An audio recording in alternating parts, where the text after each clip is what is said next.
let's go over the agenda for today so that you know what the flow is. The first thing we're going to do is just anchor what our overall focus today on the shifts that we read about in our first meeting in October. We're going to look at 5 shifts today.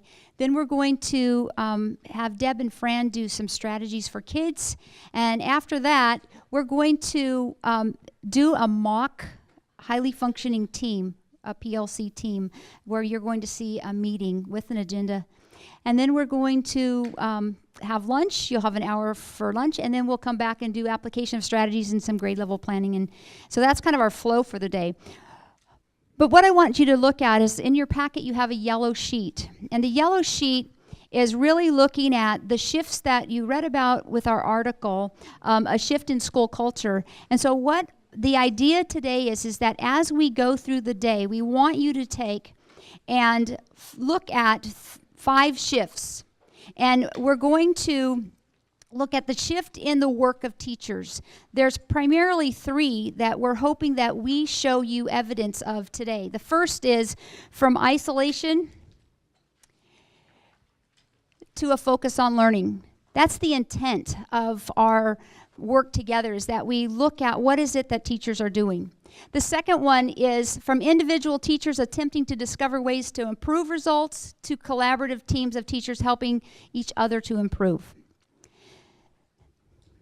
The next one is from privatization of practice to open sharing of practice. Those of you that did bring back your Dinosaur task after we do our mock meeting, we're going to give you an opportunity to have a volunteer at your table facilitate you looking at your Dinosaur tasks, to be able to put them in the piles, to have the conversation, to just practice what it is that we're modeling for you. The other shifts are in professional development, from learning by listening to learning by doing. And so as we go through the day, anytime you see evidence of us making that shift with you, then you'll record that on your yellow sheet. And finally, from learning individually through courses and workshops to learning collectively by working together. The goal of a PLC is to be able to go from isolation to collaboration, to be able to share your passion for what you do with your colleagues, to be able to problem solve situations, to be able to look at student work, and to be able to discuss and to come up with strategies to help students improve, to remediate those by intervention, to accelerate those who already get it. And so we are hoping today that as we review some of the strategies, learn some new ones, put our heads together and do our work, that as we go through the day, you'll start seeing the shifts that we're trying to call out and trying to anchor our work around. Good morning, everyone. Never. And that's a good thing. Good morning. Okay, so this morning what we're going to do is we're going to kind of go through some review and reflection.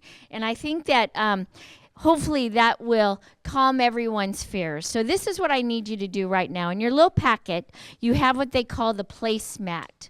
So if you could find the placemat, and that is the one with the 8 mathematical practices in the first column, just their title. And then in the second column is the student behavior. Third column is teacher strategies, and then the fourth column says notes. It's in there, right? Last page, of course it is.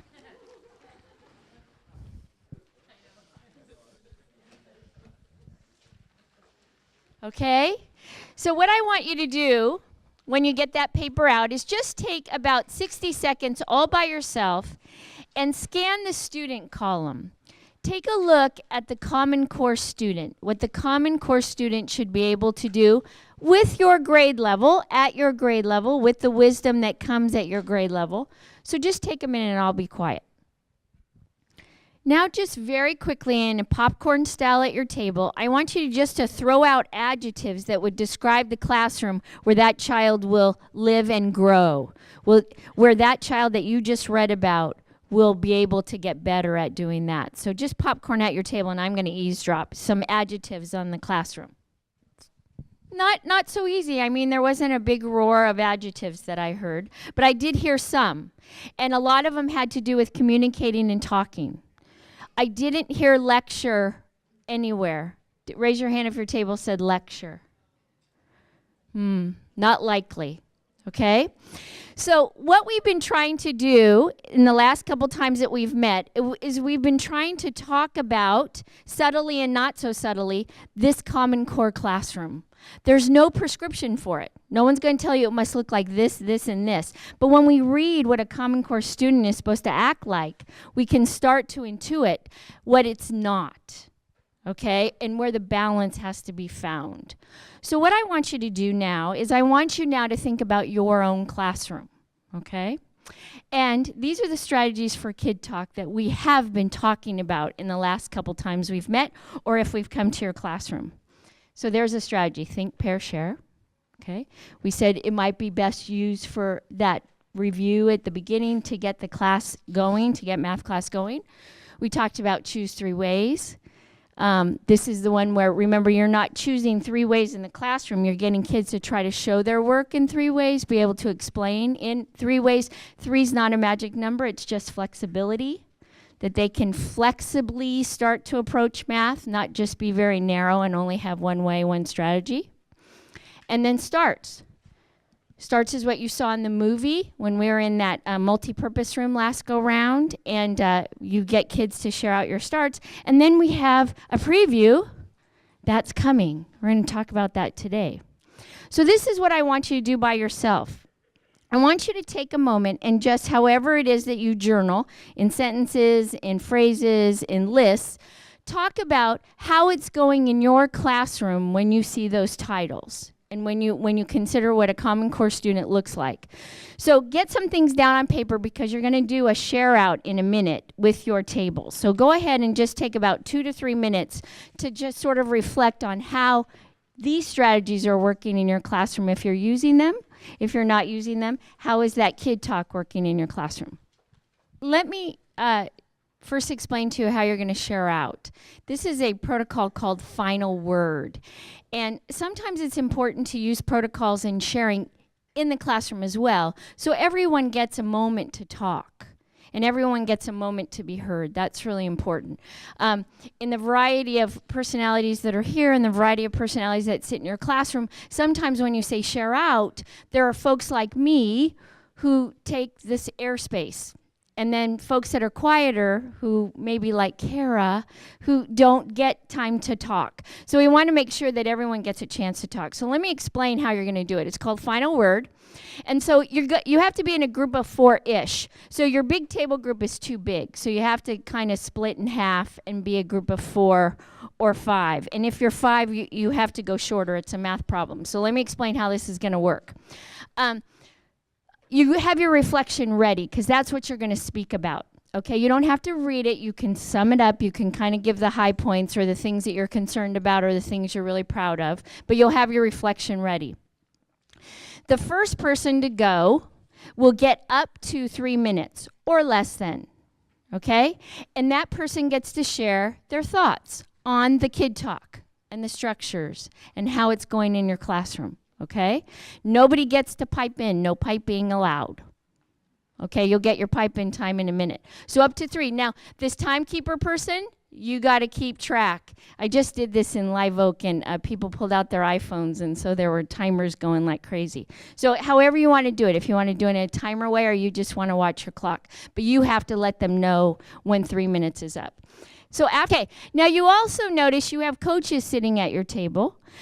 They can participate. They're also there to sort of, this is data for us, if you will. This is exactly what you want to happen in your classroom. We taught you something. We want to hear how it's going. We're leading you through this Common Core transition, which is a huge one. So now we're going to walk around and eavesdrop. The coaches are going to eavesdrop as well as participate, and that's data for us.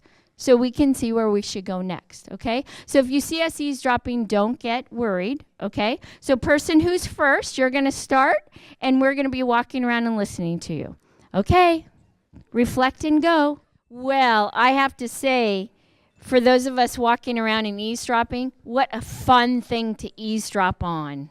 To listen to you trying to do these things and making sense out of them and adding to them is really powerful. So thank you for doing that. Now, a couple of the things that we heard as we were eavesdropping. One, refining. We heard a lot of refining things. Like in the back, I was listening to the kindergarten talk about how they're refining how children speak about their answer. My answer is because, and in fact, that goes along with this in your little packet. We found these on second grade desks at some school somewhere. Sunrise. I don't know where I go. I just follow the car in front of me. And what happened was, it was stunning to watch these little second graders, and they picked this up, and they would say, how do you know that? How do you know this ideas? And they were conversing with one another in a very scholarly way. Very impressive. So for those of you who are refining how your children are communicating, this might be something, and each kid had one on their desk. So thank you, Jerry, for doing that. Thank you, Kara, for doing that. I heard an interesting thing actually in several parts of the room, and I want to address it. I can't think of more than one way. I heard people say that. And I don't know if the other way is right, or I can't even explain the other way. You have to be kind to yourself. You're a product of the education system that we're changing. Okay? So you really have to be very kind to yourself, because you were really good at that. For the most part, teachers tend to be really good at school. That's why they go into it for the rest of their lives, right? You never leave it. So the idea is that we are making a massive change in education that we have never made before. So you have to be kind to yourself and open. There's nothing the matter with saying, you know what, I'm not sure about your strategy. Can I get back to you? In fact, I had a math friend who's standing right there. And I'm sure I said this before. When I taught 6th grade, kids would say things and I'd go, let me ponder that. I'm going to call my math friend and I'll get back to you tomorrow. And I'd call Debbie after school and say, oh, okay, this is what the kid did. This was before computers, so I couldn't shoot or work or anything. I was trying to describe it, and she'd say, oh, this is what they're doing. And then I could get back to the kid. Two things happened. One, I valued the kid's strategy and found out what parts made sense or the whole thing made sense. I also learned more mathematics in the process, because as being the lead learner, I was staying open and asking questions. So that's what we want you to do. Now, I want to say a disclaimer. We're going to say this every time we meet. There's nothing special about these things. Whoa. I'm animated. These things. If you have a different way to get your kids to talk, and you can get 100% participation, and you can get kids who don't take over, and you can equalize so that everyone gets a chance to speak and be heard, then you do that. These are just structures that we're throwing out, that we know about, that there are videos about, that we're trying in classrooms. That's the only thing that makes these special. The choose 3 ways, there is an inherent thing, which is what I just talked about, is that we're trying to push for flexibility in thinking. So that's another thing you have to consider. That even though it's not my way, I can understand Diane's way or Will's way. And I can even mess around with it and try it out. The last thing that I heard was the concern about your the Go Math tests that make kids use, or the homework that make kids use a certain strategy for a certain problem. Now, there are two things going on. I think what you have to consider is the intent. Okay, so if the lesson is teaching a certain strategy, say partial products, then you want everyone to practice that strategy. Okay? There's some coherence that's built in that from number. You're building number. You're being able to decompose numbers. You're really in that line of coherence that the standards are so good at. But then you could do another problem at another time, a struggle problem, and you just say they can do whatever they want to solve the problem, and you see what they choose.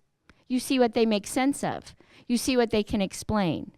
So your intention for the practice lesson versus a struggle problem could be different. Does that help at all? Because I know that that's frustrating. I've heard that time and time again. Hey, they're not choosing, they're forced to do this. Okay? So consider the intent, and you can change the intent depending on what the lesson is. That's okay. Were there any comments or questions or rants or ravings? This was so fun to listen to. Thank you. Thank you for trying. We really appreciate this a lot.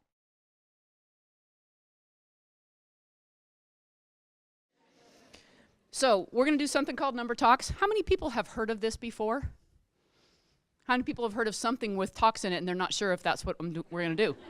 All right, so this is just another structure to get people talking. We're going to actually do it. So when I actually reveal the problem up there and you get to look at it, the first thing I want you to do is just think quietly to yourself, mentally compute the answer to the problem. It's a multiplication problem. Just mentally do it. And then I want you to do a hand signal for, can you do it in more than one way?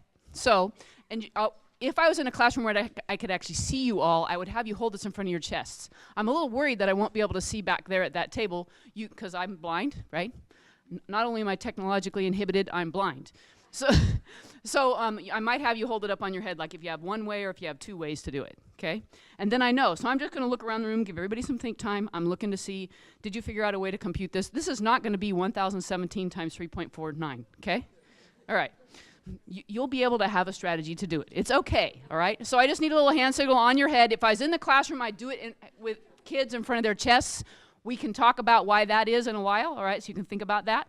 So your first step is just do the problem, and then you're just quietly, and I'm looking for hand signals, and at that point, then I'll give you a signal for what we're going to do next. So if you show one digit, what are you telling me? Anybody? And if you do two digits? All right, one of those. Got it? Think I need to add anything here, Fran? I'm sucking on something. No. My timing is perfect. Eating, I apologize. I'm notoriously good at that. All right. So here goes the math problem. Technology, glasses. There we go.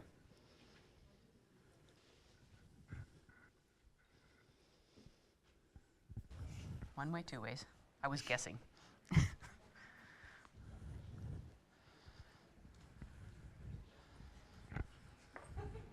If you have one way and you're working on your second way, you could put your finger up with your one on it for a while, so I know.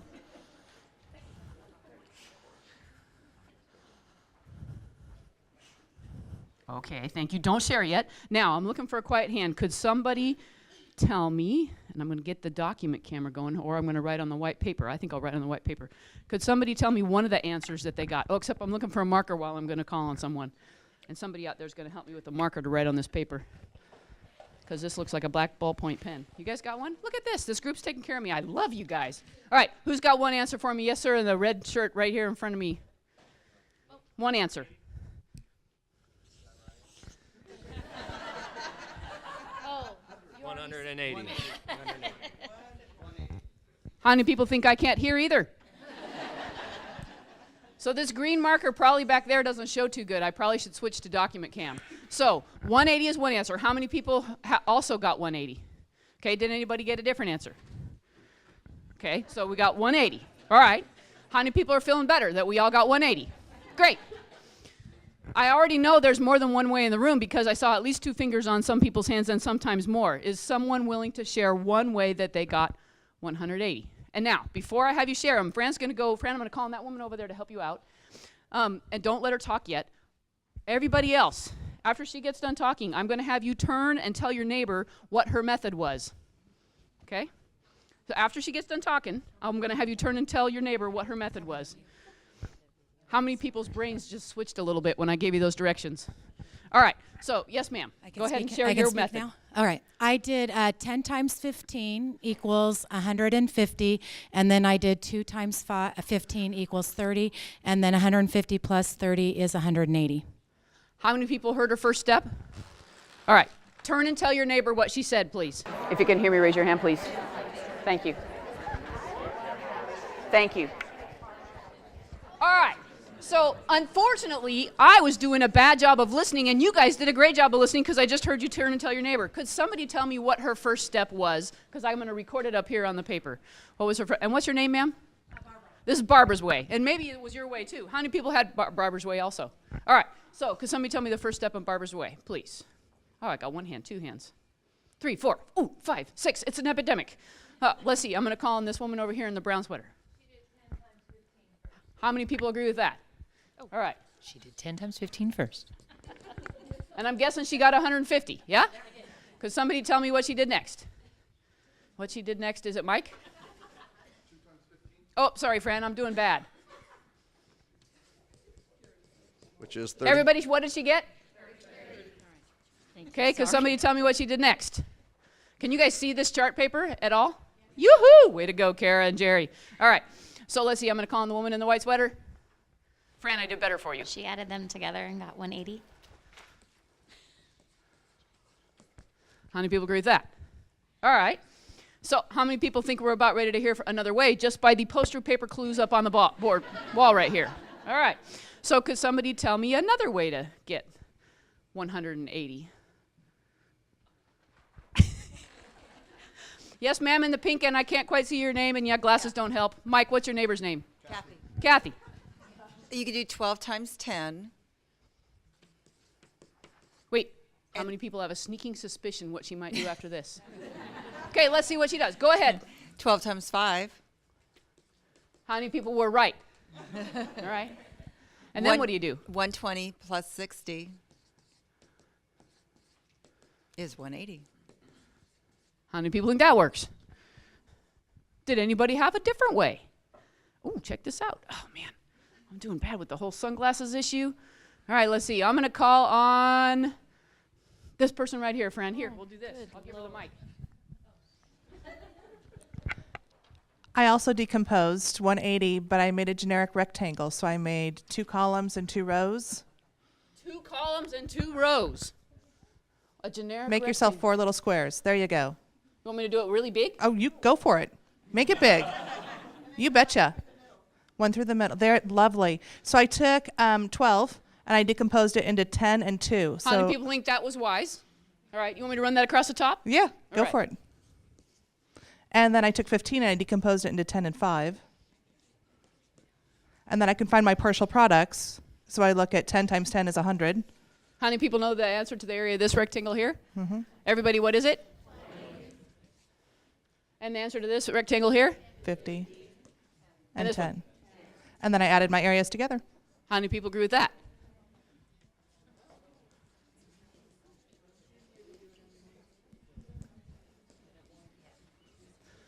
How many people think we could go for more if we wanted to? All right. I'm going to pause. Now, what if my lesson of the day was to have flexibility in multiplication? How many people think this might be a way to encourage kids to do this in more than one way? All right. So anything else we want to say about this part before I have us get to watch some kids? Fabulous. That's all I want to say. Let's see. Awesome. So we have some video of some children. Now, these are children from Virginia. They got accents. So does the teacher. It's cool. And the other thing to know about this is this teacher and these children are well practiced at this number talks deal. So we're not seeing their first shot out the get-go. And what I'd like you to think about is what are the structures going on in the classroom? So we're going to watch this at least once. I may even pause it. What's the teacher doing? What are the expectations for what the kids are supposed to be doing?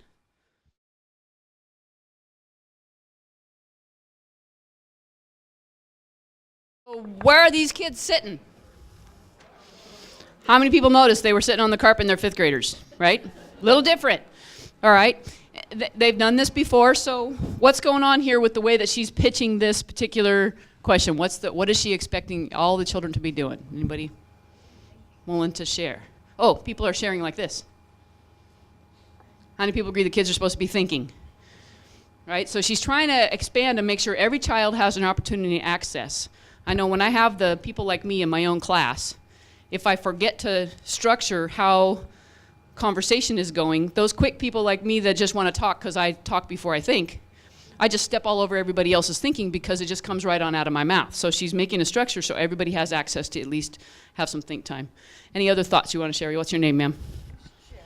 Sharon. At least it was when I left home. I like the way she's keeping her voice very low and kind of modeling for the kids what she wants them to do, which is kind of keep it like you're playing poker, keep it close to your chest and don't say anything to anybody else until it's time.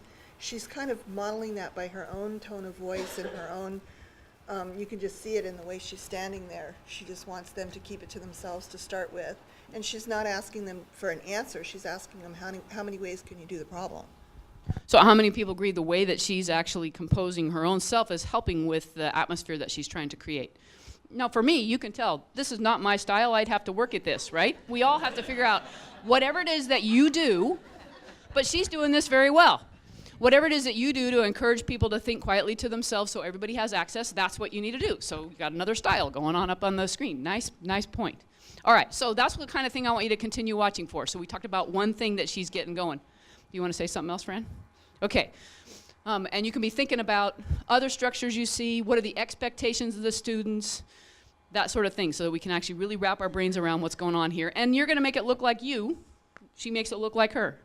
Now we can go back to the PowerPoint because I think it has those questions that I told you auditorily up on the PowerPoint too. So I'm going to give you some quiet think time. You probably already have a bunch of stuff in your head, so give you just a minute to think about what were the structures was she using, what were the expectations for what the students were supposed to be doing, and you may have other thoughts about other things that you want to talk about. Minute quiet think time, and then I'll have you share with your partner, and there are 3 questions up there that you can be thinking about. No, standards of mathematical practice, that wouldn't be bad to think about either.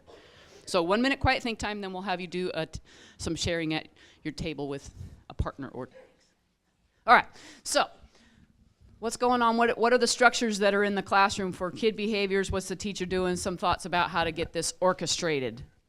What did you notice? Wait. How many people were just talking about structures going on at their table? All right, or expectations for kid learning or SMPs. There, I'll open it up. Any one of those questions you want to share. All right, we got one right here, Fran.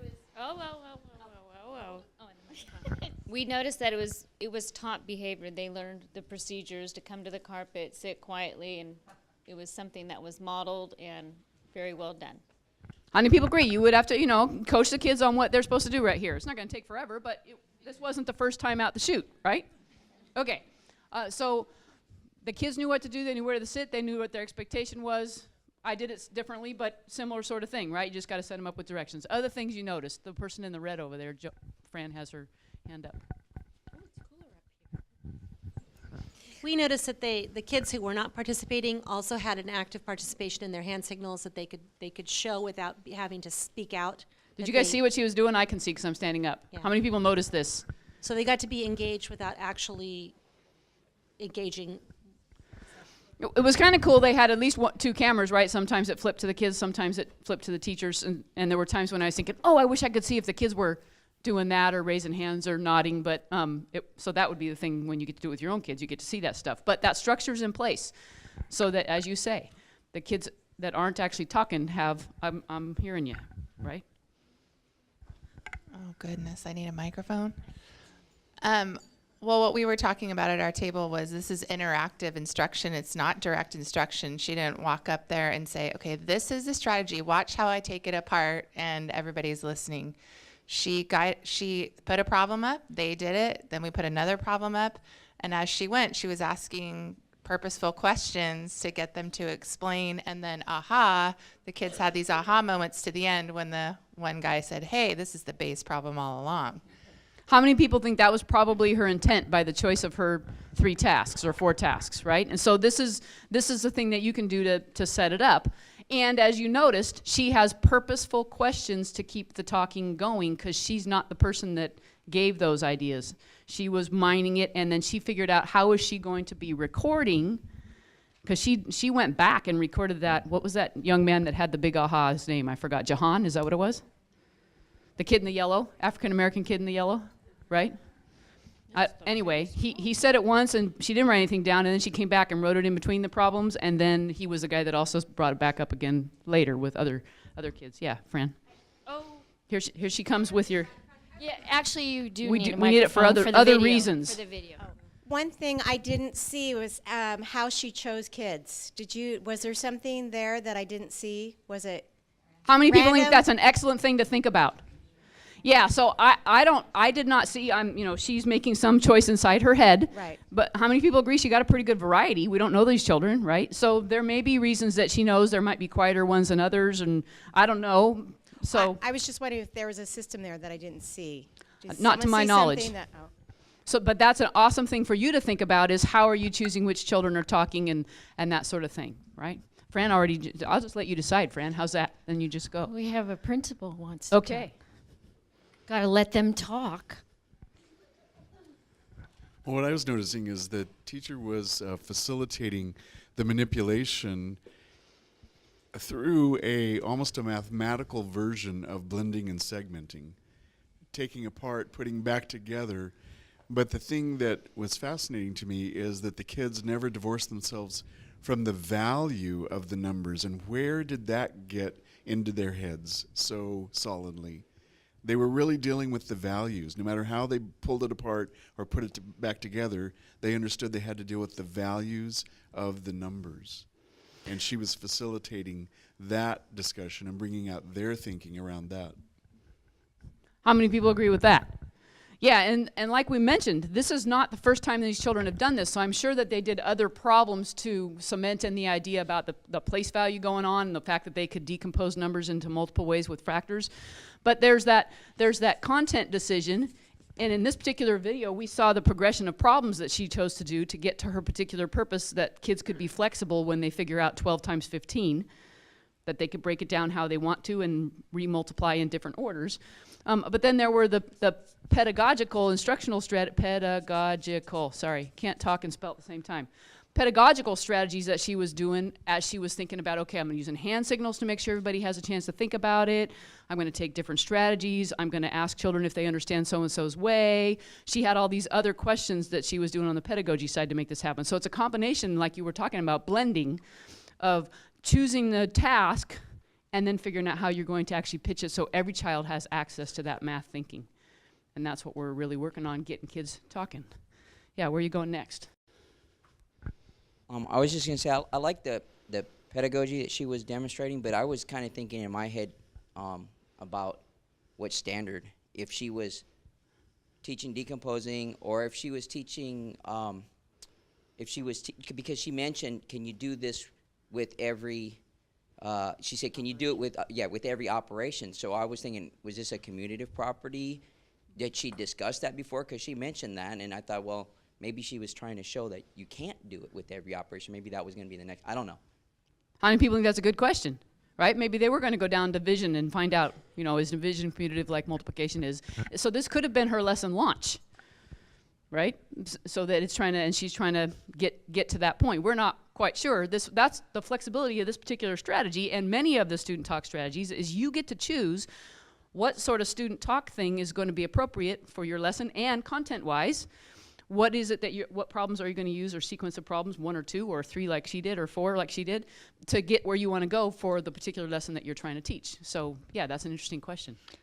And actually, one of the trends that we're seeing with the Common Core is we're leaving the one standard, one lesson routine that we've been in forever.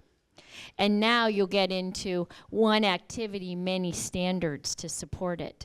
So she could have been, using several of the standards to support what she's doing, and who knows what she'll go to next, like you were saying.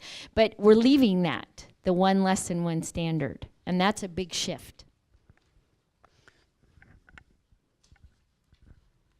I think a natural step past that last problem she put up would have been going to prime factorization, because she was one step away from prime factorization, and even if she didn't want to do it during this lesson, that could have been an extension.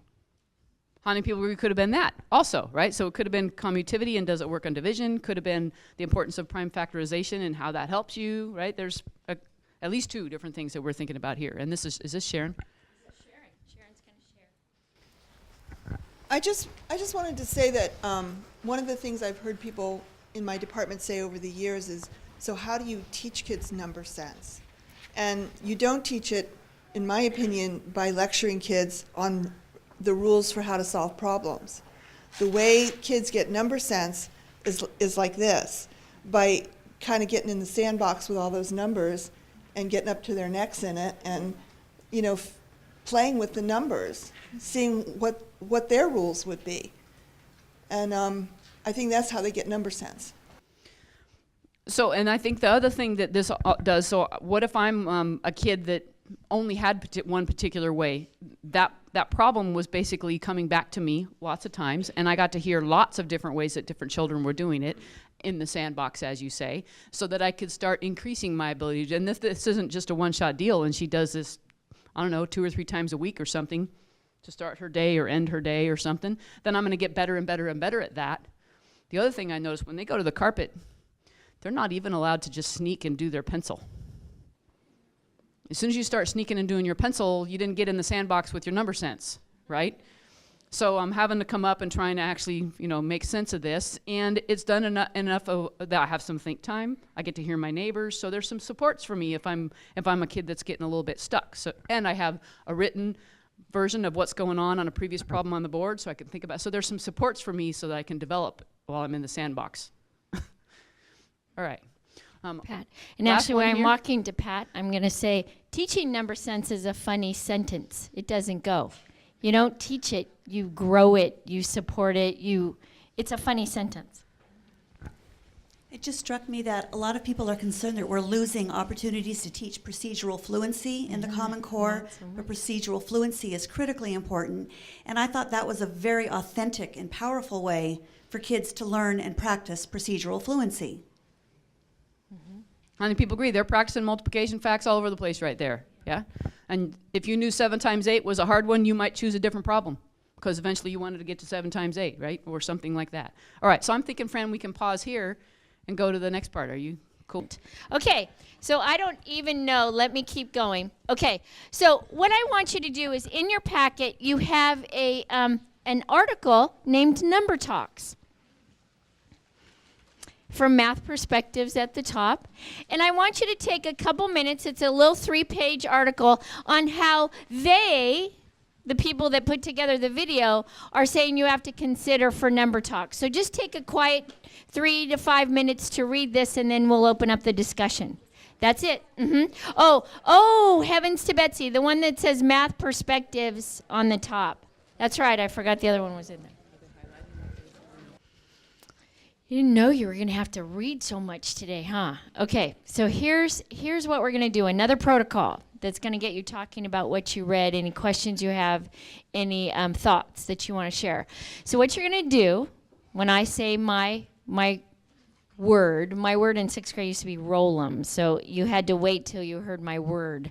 So I had to give my whole direction, then I would say the word. So when I say my word, you're going to stand up and spy someone from across the room. Lock eyes, okay?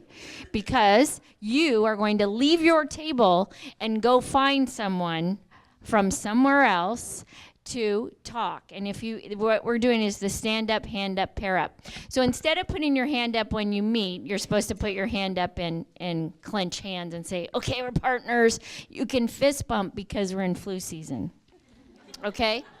And then don't get offended if after they do that, they pull out that stuff and sanitize. Yeah, okay. So then you're going to stand or sit, whatever's comfortable for you, where you find your partner, and you're going to talk about your thoughts and any questions you have about Number Talks, okay? We are going to walk around again and eavesdrop, okay? So you understand what you're going to do? Look for someone across the crowded room, okay? I didn't say my word yet. I am paid to say my word. Holy smokes. Okay. Red. Oh, good job. Oh, the kindergarten teacher said that was really funny. That's kindergarten humor, huh? Oh. Okay, ready? Roll them.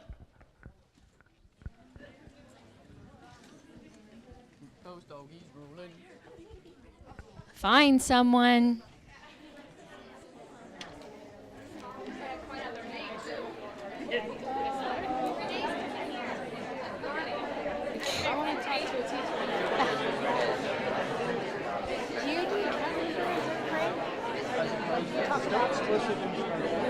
Absolutely.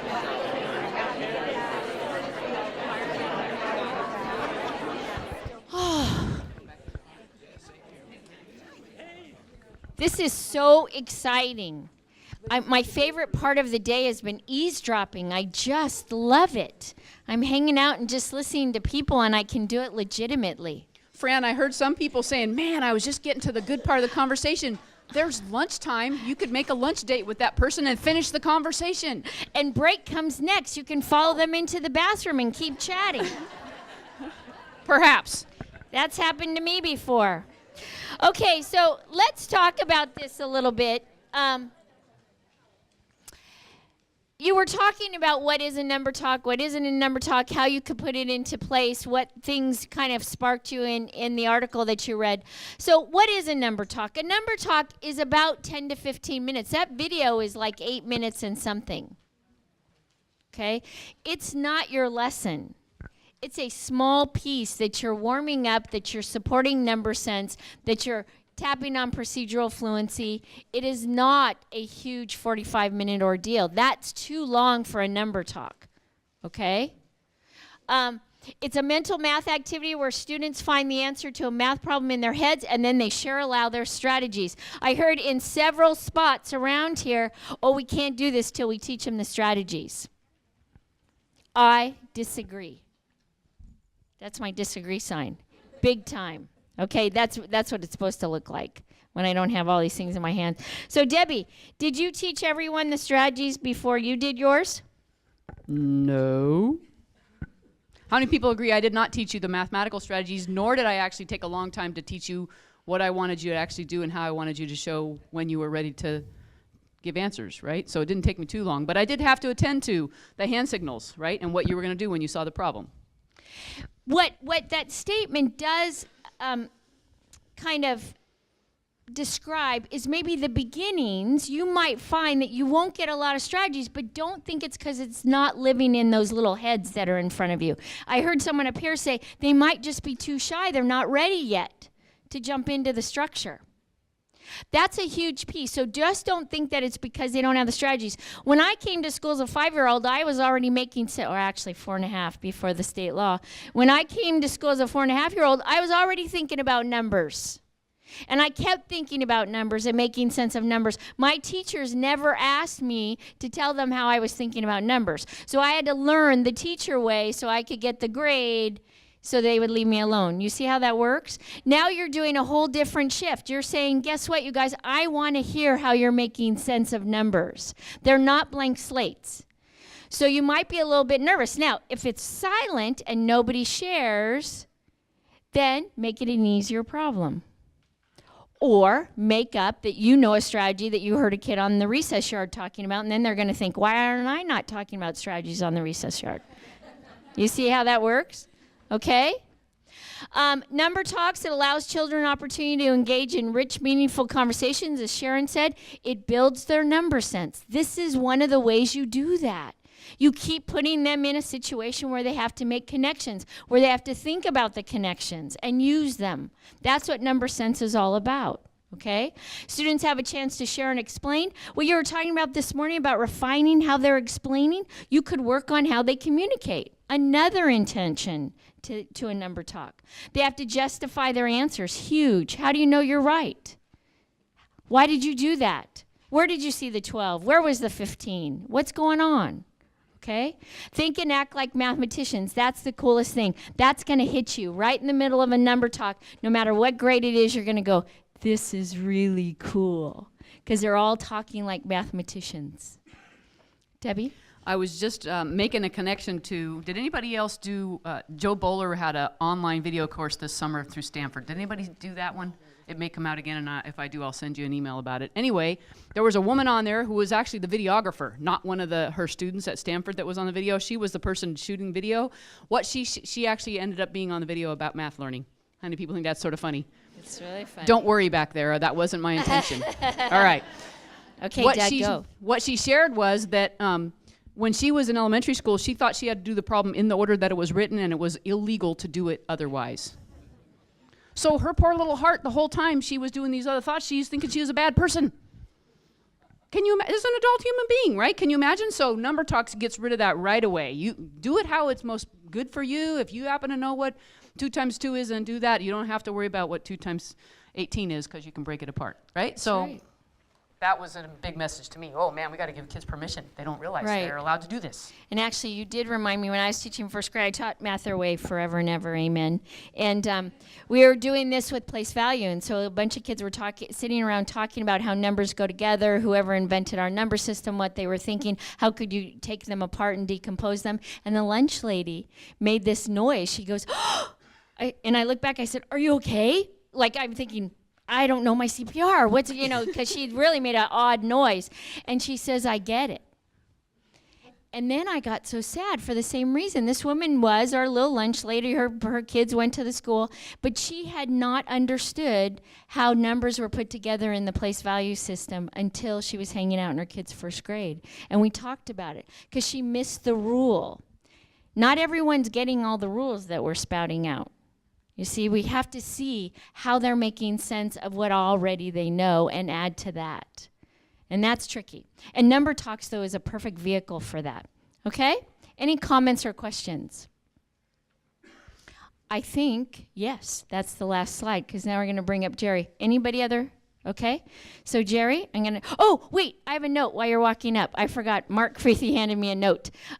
This is a perfect way also to deal with differentiation. If you think about it, not all those fifth graders probably understood how they could use the properties and decompose numbers and do all that. So, but they could still enter the problem. They could still listen. It's a perfect way to do differentiation because you're not showing just one way.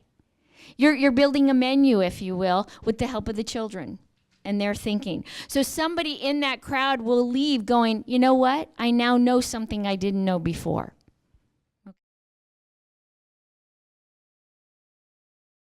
So what we would like you to do before you take your break is pull out your yellow sheet that have the 5 shifts that we're focusing on today. And we want you to look at either the shift in teacher work or the shift in professional development and learning. And we want you just to think about our morning and then any evidence that is indicative of shifts from what you've seen before, you've done before, to what we're trying to do today. Just make a note of those. And then after you've finished taking the notes of the evidence that you've experienced or that you've seen, then go ahead and take a 15-minute break, check in with people at other sites that you might not know, or introduce yourself to someone new. Take this opportunity to get to know your colleagues, because we are becoming PLCs at a school site, but as a district, we are a community of learners.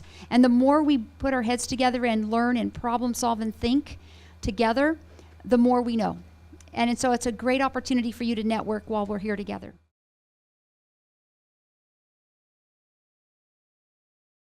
So glad you're here today.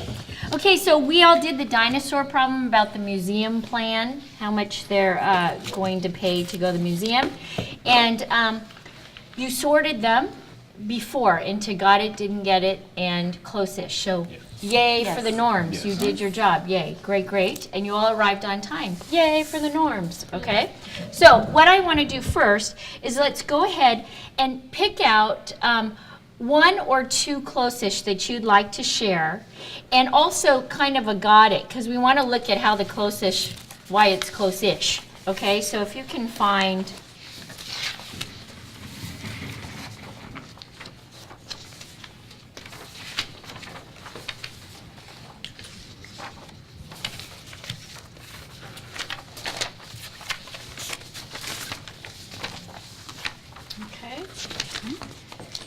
Anyone like to share one of their close-ish? And you can share it along with your got it so we can see the difference that you're looking for, if you'd like. I'll go ahead and share. Okay, I had from my several papers, I had 4 that were close-ish for different reasons. I think I'd like to share this one first. This student, they got the correct answer, which is Plan B. And they did identify how much it would cost for Plan B, for Plan A, and for Plan C, respectively. But the reason I chose this to be a close-ish, while they did get the correct answer, what's lacking is the proof. I don't have the math. I don't see how they arrived at their answer. I can, probably make a pretty accurate guess, but I don't want to guess. I want my student to show me how they arrived there. Okay. So that's a close. That's pretty representative of some of my other closest too. They had good information, but I just wanted something more deep. Okay. Yeah, the 2 closest I picked out were same thing. They went with Plan B. They showed why for Plan B, but then they didn't show any evidence for Plan A or Plan C. So there wasn't any comparison. It was just, here's Plan B. This is why it's the best. They explained, but didn't show any comparison for A or C and why those wouldn't be the best plan to use. And I had numbers next to my plans for the closest. What do you mean by that? So like for Plan A, they told me 18. For Plan B, they told me well, they had several numbers crossed out and then arrived at 16, Plan C 17, but there's no work showing how they arrived at the numbers. They just kind of have numbers there.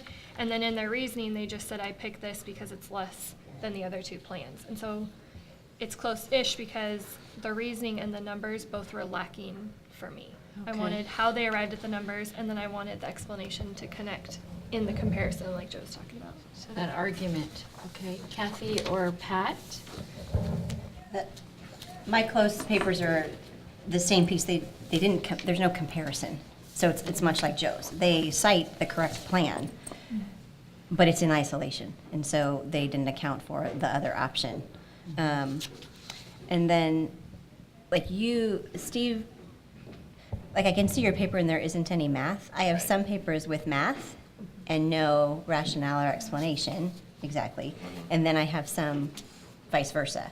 So that put them in the closest pile for me because it had a little bit of both, but they didn't connect and interface the two. So I wasn't exactly sure if numerically they had computed what they were rationalizing in the end product. Right. One of my closest papers wrote actually a nice sentence. I chose Plan B because you could save money by paying $8 and go as many times as you want during the month. But then the student on the side wrote mental math problems and did math with various numbers in the task that don't relate to anything. So they didn't support any of their reasoning with the computation. So they could reason it, but they knew they wanted math, but they didn't know what math to support. They couldn't support it with mathematical. So do you think they just tried to do math to make it look like they were doing math? Yeah. To make sure that we saw that they had done math? Yeah, they tried to show some work. I had that in my didn't get it, and unfortunately, they really didn't get it. You know. And the numbers don't compute. I have kind of, in one of my closest, I have this sort of subtle implication. This person wrote, I chose Plan B because you get a monthly membership for $8 for each person, and you can go to the museum as many times as you like during the month. So here's the implication. Also, you don't have to keep paying because you already did. So there's something, I can, like what you were saying, Steve, I can kind of intuit that they played around with the other plans, but I don't know for sure. Sure. Yeah, I want to see it. I want to see the. Especially since that reasoning would support C. That's a family membership Yes. you'd only pay one time. Oh, that's true. So that reasoning could apply to another plan. I didn't even think of that. Yeah, so I was looking at the first plan where you're paying every time. Ah, okay. So what are we going to do about this? We're kind of all finding papers that aren't making a solid, viable argument according to the math practices. So does anyone have one that is a viable argument? Maybe we need to look at that. Maybe we do that because Yes. it'll show the what big pushes difference, one way where or we the want to other. go. Who has one that they are calling a good, strong argument? I'm happy to start us off again. All right. Joe, you got one? Yeah, I think I got one here where the student did show, they have a short explanation, Plan B, because you only have to pay once and is the cheapest. But then they did show for A, B, and C what it would work out to cost for the total. For A, $6, 3 times 18, Plan B, total of $16, and Plan C, it's a straight 17. So they did show a comparison of the 3 different plans and to show that Plan B would be the cheapest, and because they only have to pay once. Is So that what this they is wrote? What did they write up there? They put Plan B because you only have to pay once and it is the cheapest. Huh. So it kind of goes back to what your student also said, well, you only have to pay one time, and then they also showed a comparison on how it is the cheapest. So it'd be the better plan. Okay, so that's kind of a strong argument there. What do you think? Yeah. Any questions or? Okay, you had one, Steve, that you were going to show us? I've got a couple. One of my got it's is very, I mean, you can just, even with just glancing at it, you can see it's not a lot, it's not rich in language, but they make a great, argument for it. It's in comparison to the closest that I had, it's basically filling in what I wanted. They should get Plan B, the monthly membership. They have the calculations for each of the plans. They crossed out A and C, and then underneath they wrote the best plan is B because A equals 18, B equals 16, C equals 17. Simple, direct. It shows me they got it though. Okay. Anybody else have a got it that they want to share? Going back to Joe's, one thing that kind of takes your closest and makes it a got it for this one is because this paper talked about only paying once, but only paying once and it's the cheapest. So it kind of, it's that connecting piece that would take your closest. Right, right. So this little person would really actually maybe benefit from looking at a paper like yours, Joe, or yours, Steve, to sort of refine and revise. I think so. So what should we do? Maybe we could get a plan we're all willing to try to move some of our little close-ish to got-its? I had a lot of close-ish. Notice I didn't chime in when who got it. I had a couple. So I think many of my kids need to see what something looks like.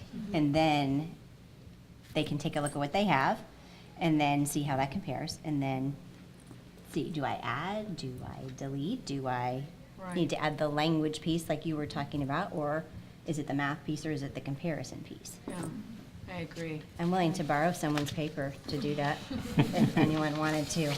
Well, I wonder if could we all try something? Pat, were you going to say something? Yeah, I just think that if we can find one exemplar today that we could all use in our classrooms and, you know, get it up on the Elmo or duplicate copies for students and use some of our, you know, strategies, okay, you know, So to address it. We're going to take a kid paper and put it up, and so, as Yeah. opposed to teaching it. That's, I like the idea of using All a right. kid paper. Do we want to call it out as a got it? Do we put it up there and identify it in front of the kids? Okay, this is a got it paper. This is what you should be shooting for. This is what a got it paper looks like. Or how do we address that? I want to have my kids, I want to put up there, then if we're going to do that, then I want them to know, like, there's no mystery behind it. This is what I was looking for. This is the got it that I would love for you to get something close to this or similar to this, yeah. I don't know. I'm a little uncomfortable calling it a got it. I like to call it maybe an argument and maybe ask the kids, because, you know, I'm learning from that Deb person, you know, that, you know, maybe I haven't seen every possible argument yet. So I wonder if I just sort of put it out and ask the kids, is this a strong argument? Why not? Okay. I don't know. Because if we call it a got it, I'm wondering if that's all I'll ever get. Okay, I could see the argument there, that you don't want to have any presuppositions for the kids, and then they think that's really the only way. That's what we're trying to get away from, right? It's Yeah. like there's only like the way to do it, or Yeah. whatever. Okay, that's. Yeah, you know, Steve, first of all, I was kind of thinking, showing them that exemplar, telling them that this is a benchmark paper, but I like that idea of having them make those discoveries for themselves. So if we, and I'm going to start to take notes, if we introduce this exemplar, which one should we use? Should we use Joe's or Steve's or both? Or even Cammie, you had one. What should we do? One exemplar, or what do you think is reasonable? Well, before we put it up there, though, if we're not going to call it an exemplar, what are we going to say to our kids? What's the purpose of looking at this? Okay, For where do you my want to? big middle folks, I don't think there's anything wrong with saying this is someone who did pretty much get it, but we could still ask the question, what makes it, what are the strengths, what are the weaknesses? Okay. So we could still get at it, but I want them to know there is something about this paper, or multiple things, or elements, that put that in this category instead of here. Okay. Okay, but we're still asking them for analysis, though. So we're not just saying this is it. Yeah. Right. We want you to look at this and figure out, like, what is it about this? This is You it know, because let's blank, analyze and they this. are having to fill in. Yeah, so we won't put up a paper with a big red smiley face on it. That's probably not a good idea, huh? I know, no Fs, no smiley We'll face. just use Cammie stickies, because she has every pile delineated. So which one, so if we're gonna analyze, we have about 10 minutes, Joe's keeping me on time. If we're gonna analyze it, which one should we use? Could you both kind of hold yours up and that would, Well, Yeah. and I also had one, I had a very text-rich paper, too. Here's two that are, I mean, they're clear, they've got it, but they got it in different ways. Yeah, well, the one that I showed that's got it's very math rich. It's a lot of numbers, very one sentence explanation because it's only pays once and it's the cheapest. So what are we looking for? Are we looking for more of the math, or are we looking more of the language and the explanation? Great question. Joe, could I see yours again? what I really like about yours is it's very well organized. So they make a coherent argument, not just with their sentence, which they have, but they've labeled A and shown the work for it. They've labeled B and shown the work. They've labeled C and shown the work. They've circled. It just makes it really easy for me to extract the message. So even though there's not a lot of language, I still really like the way the student organized their thinking. I think that tells me a lot. And in analyzing it with the class, there's still yet room for this paper to be improved through Right. the argument and the language piece of it. So that is something that could come out as a discussion as a class, that this paper has great attributes, but there are things that could also be improved upon, so that we don't get just 20 more papers that look like that. So this might be a good first step, and we could go second step, third step with the ones that have more language to it, but this might be like what you said, Cammie, that there's room to improve, but it really does present a solid argument. So maybe we could use this paper. So how should we do this? So we're gonna put it up and have kids have them analyze, question about strengths, weaknesses. Okay, we'll want them to perhaps compare it to the work that they did on the same Okay. task. So they'll have their task. Okay, so they'll have their task. How do you want to set that up? Do you want them at their desk analyzing the paper first, or do you want them away from their own papers? So it's kind of like a two-part. Like I see it as I would want them to analyze the strengths, weaknesses collectively as a class. But then I would put them in just pairs. Okay. And they have their own paper, and their partner has his or her own paper. Okay. And they would first analyze their own paper in relationship to that, so they could get some idea. But somewhere I think I might want them to switch and see, oh, your paper had this strength and your paper had this strength. So they're seeing not only the got it, but then someone else's work, whether it's a got it or not. But I think because this is such the first time we're doing it, I want them to find a strength in someone's paper so that they see, even if we're at the initial stages of computing a singular plan, there's still strength in that paper that we can build on. So something-ish like that. So let me see if I can, because I'm trying to write down the steps so I can send it out to y'all. So we put the paper up, they're sitting with a partner, and they have their paper also? Is that what you're saying? I'd maybe hold off initially so that they have focused attention. Okay. Yeah. What do you think of that? I think that would work best for my class. Okay. Oh, and Mine pass it too. to them after. Got it. Yeah. I meant that.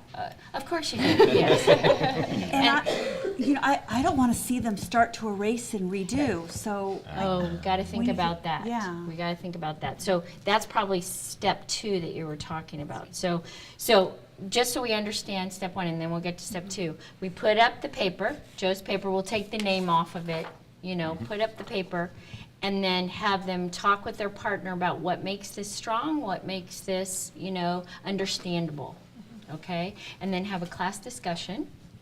Now, they have to go back to their papers. How do we want to do that? Well, they're going to get their pay. Go ahead. Sorry. You said the word erase.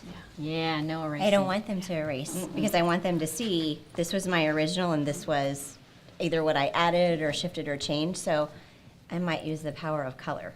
Oh. And so they retain whatever they have, and then in another color, it doesn't have to be red, purple, pink, blue, violet.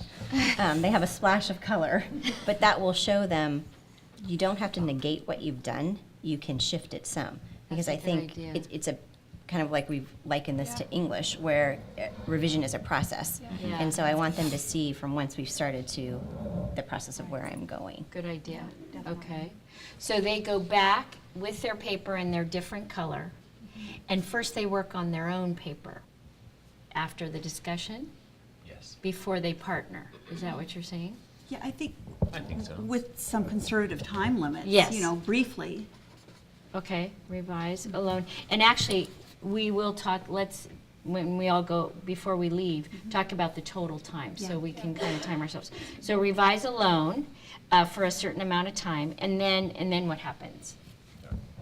Oh, and we have 5 minutes left, and then what happens? It's going to happen really fast.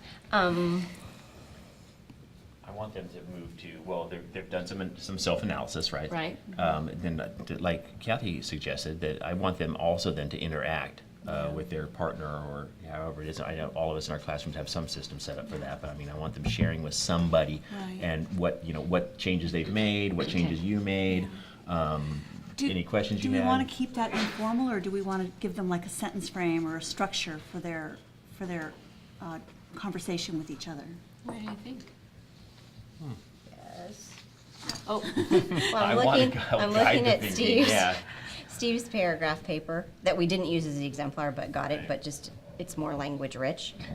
I have some non-language rich papers, so I'm okay with providing them with a formal frame. One thing I changed in my paper was blank because blank, or something like that, to help them with articulation in language in connection to mathematics. Okay, for sure. So we got that to help them with their language, but then also I want to help. I'm going to guide the thinking too. So so we didn't just go, oh yeah, that's cool. Okay, that's cool. All right, we're done. I want them to really engage with this process and having a language frame. I think that's smart. We should do it. Okay, all right. So maybe if you generate some frames, anybody that has ideas for frames, if you can shoot them out to everyone else, we can give that a try. Okay. Okay. And now, then they could go back again. There could be another individual revise moment. After you've chatted with your partner, you might get more ideas, so you could go back. I mean, you may have nothing to write, but you may. Okay. Providing the opportunity will be good. Okay. So how long do you think this will take you total? I can't get it, I need lesson time, so I can't let it take over. So part one is that? Part one is looking at Joe's paper. How long? I don't know, what do you think? Maybe 4 to 5? 4 to 5. Okay. We don't need to microanalyze it. No. Just get some big ideas out there. Right. Okay, then step 2, when you're working on your own, no erasing, new color. What do you think? Same. Okay. Yeah. And then with your partner? Another 5. About the same. Yeah. Okay, so 5, 5, and 5. Sure. We're a math group, All right. 15 minutes, okay? So really try to stick to that, and actually come back with your own thoughts about, if it worked, if we need to add or delete. I think so. Yeah, what do you think of that? Definitely. Okay, so we can take a look. And it'll be in colorful. No, don't we meet again in a week? Oh, the next one is the optional meeting. Oh, everyone come back. Okay, everyone come back, and with your colorful. I can make it. I'll come back. Well, I'm so curious. I want to find out. So. Yeah. Yes. And Well, then I'll we'll check take my a look. schedule. We'll see. Oh, Joe, you could be there. I'll bring him some chocolate. Joe, I'll bring cookies. Yeah. Okay. There'll be treats. Okay. Yeah, treats. Okay. There'll be treats. All right. But we're all going to follow that same thing, though, right? Yes. Because I'm curious. Yeah. I want to know, how did it go in your classroom? Like, if I spent 45 minutes doing mine, Right. I mean, I think that I want to compare how it went for each of us. Yeah. And then actually, in addition to looking at how the papers grew, we can also grow this process. We may want to use it again. Right. So we'll refine it for us. Okay? For sure. Okay. And you're going to send us a I'm gonna send reminder you email the and a little summary of today so I remember what order to do it. I am. Right. I Thank you. promise. Well, thanks for coming. And then we're going to email sentence frames. Yes, sentence frames. Got it? Got it. So Pat's going to set this Gibson sending sentence frame, this Gibson sending the bullets, okay? Thanks All for right. doing that. Sure. All right. Thanks for coming.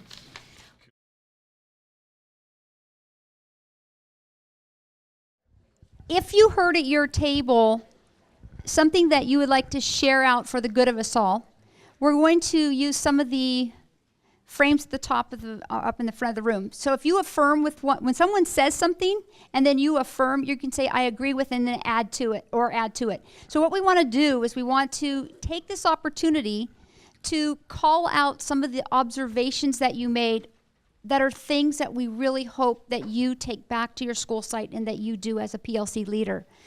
We really know that you have to see it, and then you have to ponder it, and then you have to think about it, and you have to practice it in order for it to become part of your repertoire. And so we're trying to provide the opportunity today to not only see it, but then to have a conversation about what made it strong. What were the things that you would go, I noticed this and I know why she did it, or why they did it. So we want to go through, and any of those that would help you to share your observation would be great. Now you'll notice there's one at the bottom. It says yes, but. Lee, would you push the forward on the slide? We get a lot of yes buts. And here's what I would like to say, is that even if in our emails or when I visit sites, it's yes, but you don't understand my school. Yes, but you don't understand the team I have to work with. Yes, but. And so what we want to try to do, both today and as we continue to have our regional meetings and provide our grade level support meetings after school, is that we learn to say yes and then we try to give a solution to the problem for the person who's presenting the yes, but. Because we know that there's controversy. We know that there's people that are resistant to change. We know that there are people that are fearful. And so we want to empower you to be the best leaders that you can be. And part of that is by practicing and really starting to think about how would I respond? Because we can have two things happen. We can respond to people's situations or we can react. And we hope that we build your repertoire of skills and your ability to respond so that there's not reaction where it becomes emotional or it becomes defensive or we have dissension beyond what might already be in place. Because ideally, we want camaraderie. We want to be able to have collaboration. We want to be able to do the right work. And the right work is about really looking at student work. Not about teachers' level of instruction, but looking at the evidence, which is our student work. It keeps it in a safe place. And it keeps us where we can really have that conversation, as you saw witnessed at the back table, about the student work. And so Fran and I are going to share the mics. And so if you would like to, we'll whip around the room.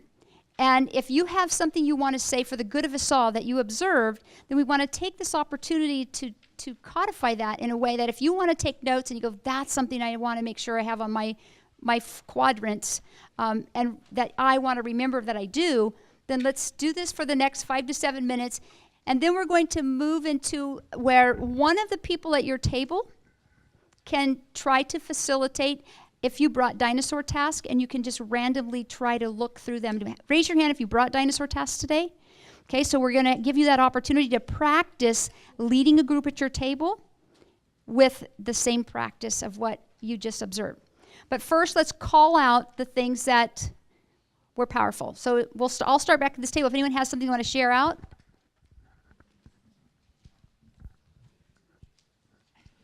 I know your names. There was nothing powerful. Yeah, but. Oh. And the example was, of course, wonderful. They were all on task. You know, they brought their work with them, so it wasn't, pulling teeth out. They had a common objective, and I would love to say yes, but I would like to know how to do that with my group who brings their cell phones that are on all the time, even though it's a norm not to, and are grading papers. And the most important one is that they don't bring the work because they haven't had time. So, this is a great end result, and I'm trying to figure out how to get there. Anyone in the room want to share a solution to the problem or something they've tried or something that might work that's worked at your campus?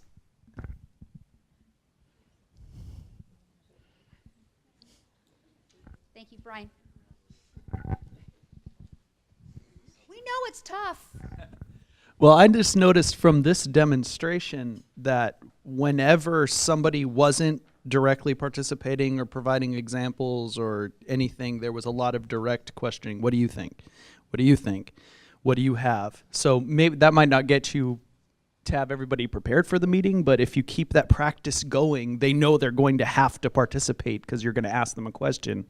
It's kind of like dealing with the kids, but more stubborn.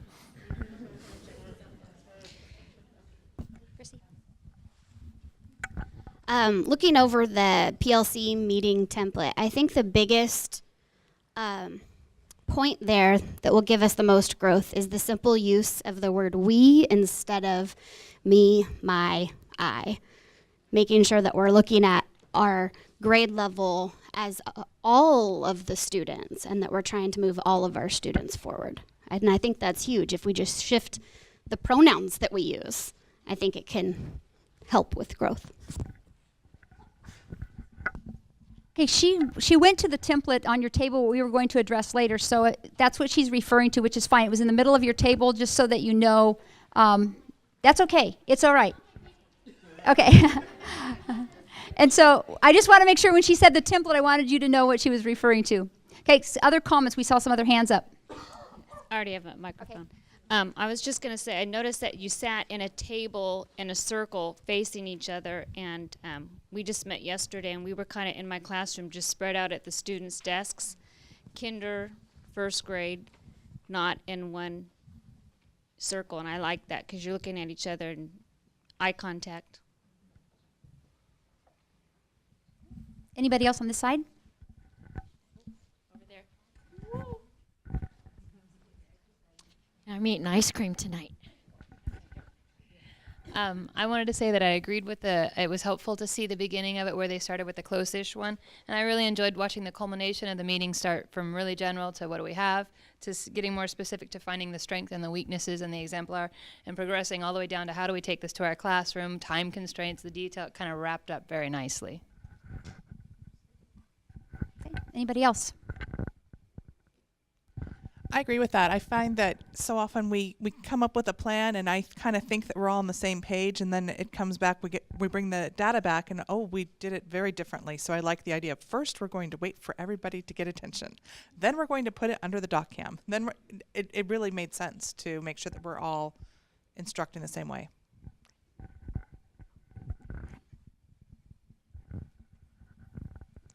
I liked how the meeting started with going back to the norms and talking about what, congratulating, yay, we did the norms, because I think that's also one way of addressing the cell phone issue or the grading paper issue or anything like that. Like, thanks for being on time. Thanks for having your stuff. This is what we do. So starting it with that so that they know what what the expectations are. I just thought she did a really good job of making connections to what other people say. So she was building on what they were saying, but also turning it around and saying, I hear you saying this. Is that what you mean? Kind of repeating it back and letting them carry the conversation.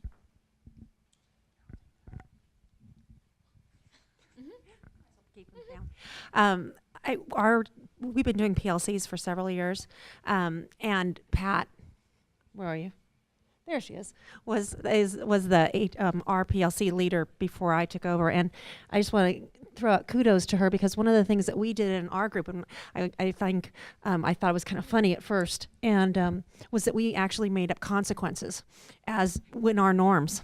You know, if you were late, you had to pay money, and we agreed upon them, and it was hysterical because, I mean, if someone walked in late, I mean, I would run to get there on time so I wouldn't have to pay, the $1 or something. It was absolutely silly, but since you've gone, I stopped doing that, and you know what? It's fallen apart. So we're going to have to renegotiate the fines. And in a group, but we all agreed upon it, and it started out kind of as a joke, but it was, it really worked. And I just wanted to throw that back, Pat. Good kudos. We stopped snacks, and we're starting that again as well, too. I think that'll get people there on time faster.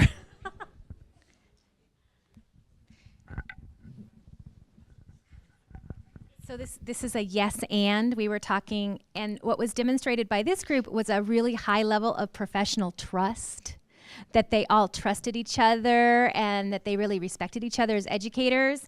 And I guess my yes and part is all the norms and everything. I think it takes time to build up that trust in your colleagues. And the sad part, what we were saying, is the first time somebody pulls out their cell phone or grades papers, they go backwards. So I don't have a solution for that other than it takes time and an agreement that we all want to reach that point. But that group was demonstrating high professional trust, I thought. Can I just say something about norms? Joe was our timekeeper, in going along with sort of the humorous but yet I mean it mode. You can have someone be the norm police in some way, shape, or form. The one thing about the first time a person pulls out their cell phone and no one addresses it, it happens again. You know this in your own classroom. The first time something happens and you let it go, well, it happens like 4 more times, 4 other different kids will do it.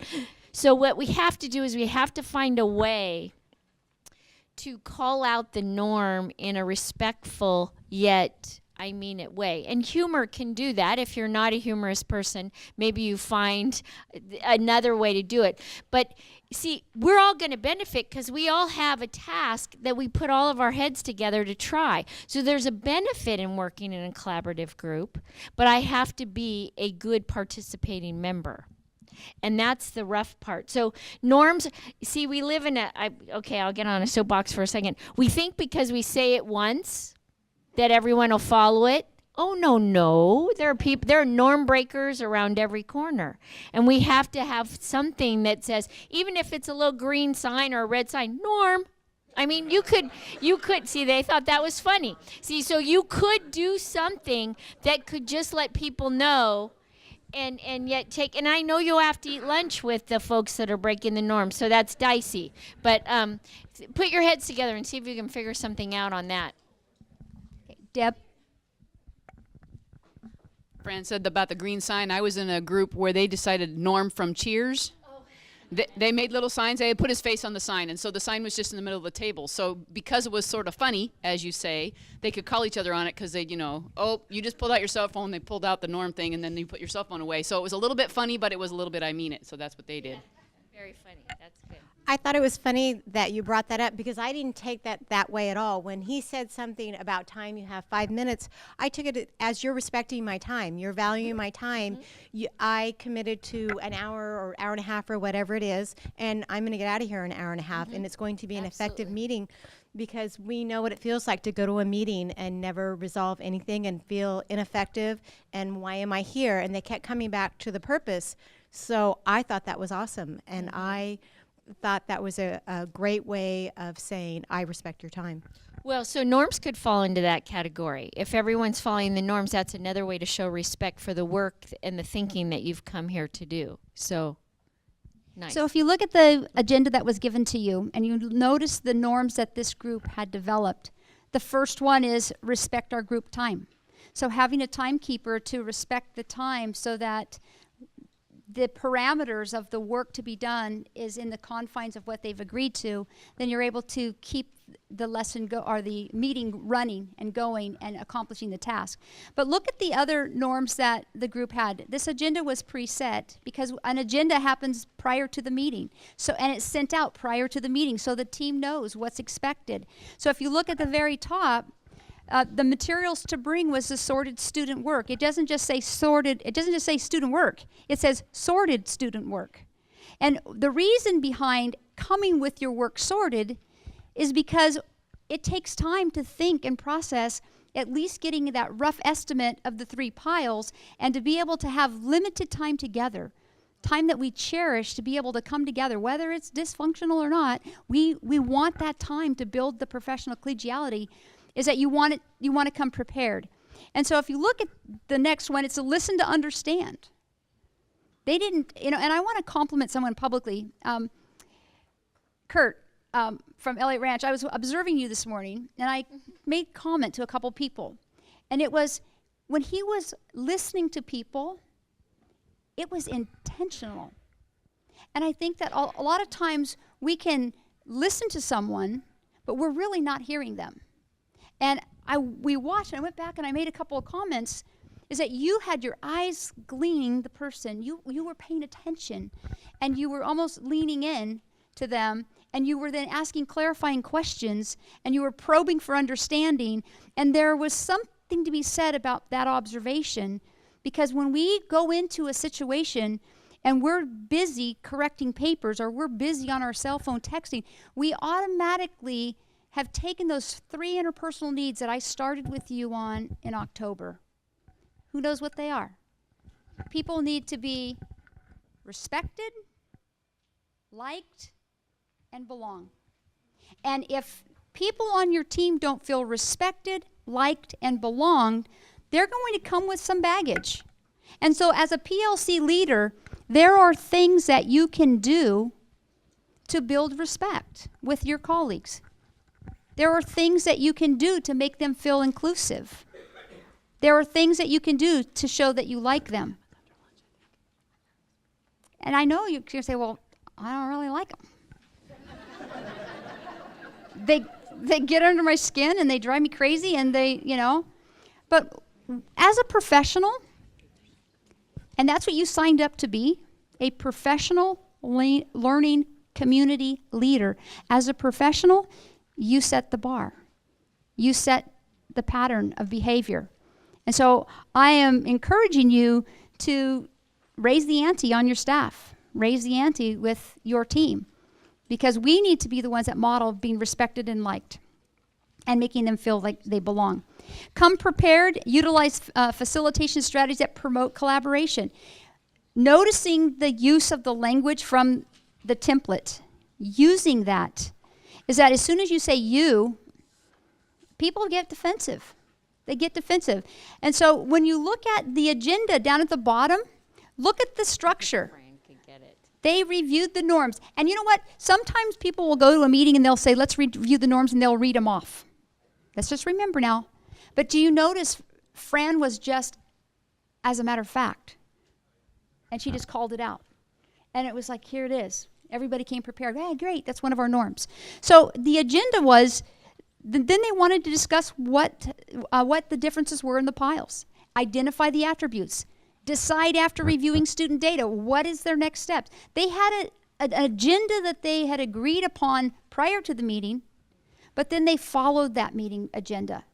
And a lot of times what happens at meetings, as Ellen said, is that you don't accomplish anything. You get in there and you get sidetracked. Part of your role as a leader is to focus and to keep the priority of the agenda and to be able to accomplish what it is you set out to do. Sometimes you have to put things to the side and say, let's finish this task first, let's stay focused, and then let's see if we have time to address those other issues. We have 5 years of implementation of Common Core. Our goal is to build you as leaders to feel successful. We have been in this 5 months. We have 5 years. Our work with you, our training with you, the strategies that Deb and Fran and Kara are working behind the scenes to prepare, to put together for you, is so that you become very comfortable in your classroom using strategies. You become very comfortable with Go Math. And as we have our regional meetings that are grade level specific when we do breakouts, we want you to feel comfortable so that you have that confidence to say, you won't believe what happened. I tried this, and we want you to feel encouraged. And so I know that some of you are sitting here going, you just don't understand what I have to deal with. This is my 35th year in Elk Grove School District, and I know a lot of teachers in the district, and I understand. But we want to forge ahead. And I want to go to our template, walk through the template, and then before we go to lunch, I've asked Mark Freethy to come up and just share something with you, because we heard some comments about smarter balance. We heard some comments about concerns about rationale and writing and not writing. And so we have time to look at this, do the Dinosaur task, and then right before we go to lunch, we're going to take 5 minutes and just share something that came out in the B today. Okay? So look at the quadrants in front of you on the template. This is a template specifically for you to have to guide you. There are 4 things. Leading a PLC group, there are suggestions. Reaching consensus, there are suggestions. Asking questions, there are sample questions. Ensuring structure and or progression, suggestions. But one of the things we want to draw your attention to is that when you look over at the structure and progression, to reference or review the norms is a good practice.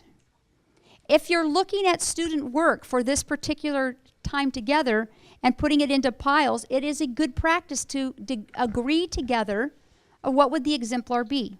We tried to model this particular lesson for you today, but it might be that when you come together as a team, you're bringing chapter 8.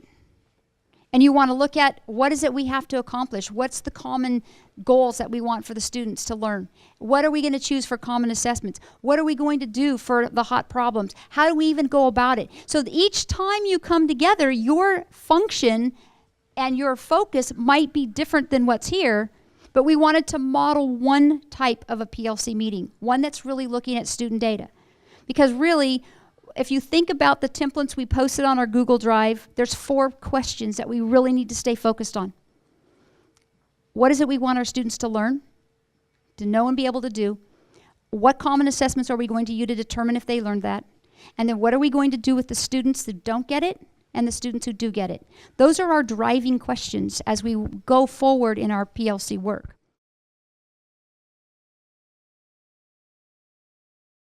And because there's large groups, if you want to split half and half and do groups of 5 or groups of 4, is that if you brought Dinosaur tasks and one of you want to volunteer to be the PLC leader of your group, we want you just to go through the process while it's fresh in your mind of practicing how do you determine what you're going to do next with the tasks that you brought.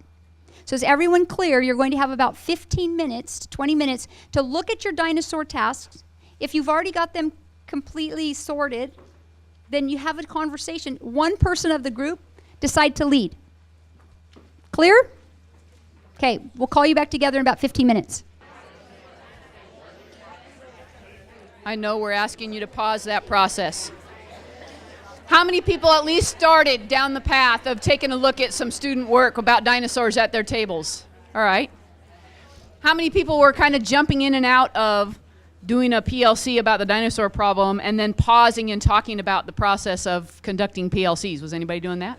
Okay, a few people. All right, so, because you guys have both roles, right? You're teachers about the dinosaur problem, and you're also PLC leaders trying to figure out how to get better about this process. So I overheard a couple tables talking about the issue of getting kids to explain. Did anybody talk about that, right? Trying to get kids to explain on paper, right? That's kind of a big issue. The text-rich answers versus in the language of that team back there. What was the other word opposite of text-rich? What'd they call that when it didn't have a lot of writing?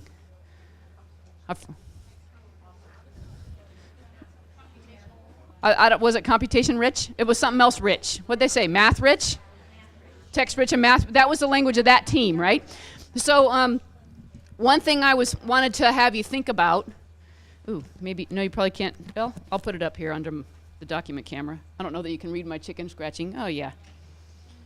And it's not zoomed correctly, and I won't have time. So I'll just pitch it. But there, you can see that many words. My thought is to have us think about what's internalized more. Hearing my teacher or another student tell me I got to write stuff.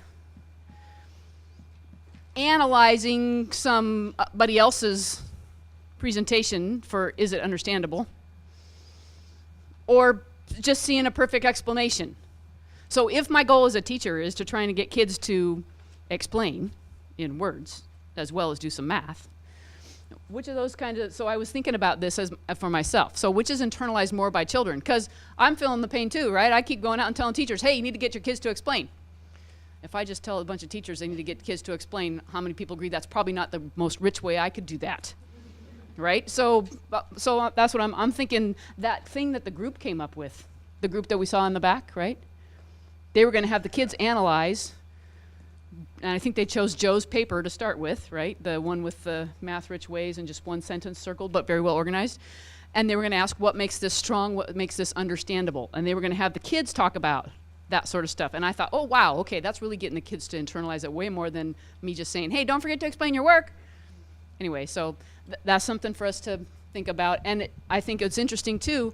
Fran, as the PLC leader, sort of did a similar thing. She didn't really tell them what they were going to do. She watched for what's the problem. Everybody's analyzing their papers. Okay, the problem is we don't have kids doing all the full explanation, so what are we going to do about it? And she was trying to she did the same thing, pitched it back to the group. What are we going to do about it so that they can internalize and figure out what was, so it's kind of the same thing we should be thinking about.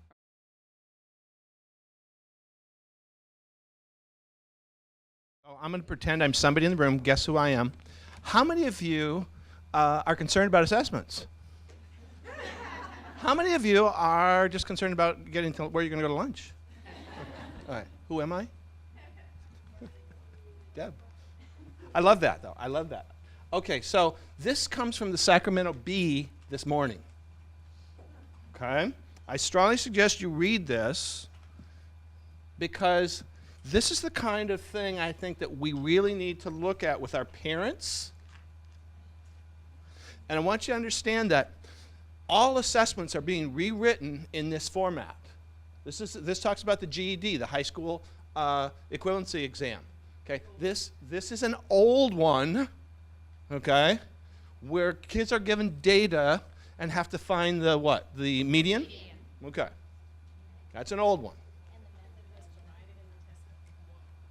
Okay, and the method, yes. Yeah, note, method for determining median was provided in the test booklet. Very good. Good catch. I didn't see that. I skimmed this article. Okay, now, let's take a look at the similar question that's been rewritten that is Common Core aligned, Go Math aligned, aligned to the way that I think SAT questions, aligned to the way that the PISA questions, the international studies that are done on 15-year-olds across the world are written, okay?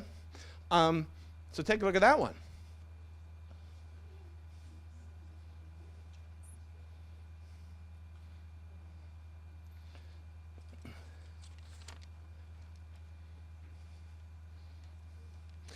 Somebody said it earlier today. They said something about, I guess it was Fran, about standards. We are moving away from a single standards-based way of thinking about instruction and about assessment. Okay? There are so many different standards now embedded in this. Do I know what's the first one? What do you think the first thing, what strikes you as when you look at that? What's the very first thing kids got to know about, they need to know what a line plot is. And about what it represents. The data, let me ask you a question. How many X's are missing? Okay. That is a very basic skill embedded in this. So when Fran was talking about moving to this idea that, and also somebody else mentioned that, remember, Common Core says 3 things. Well, it says a lot of stuff, but the structure of Common Core surrounding really rigorous instruction says equal attention gets paid to conceptual understanding, procedural fluency, and application and modeling.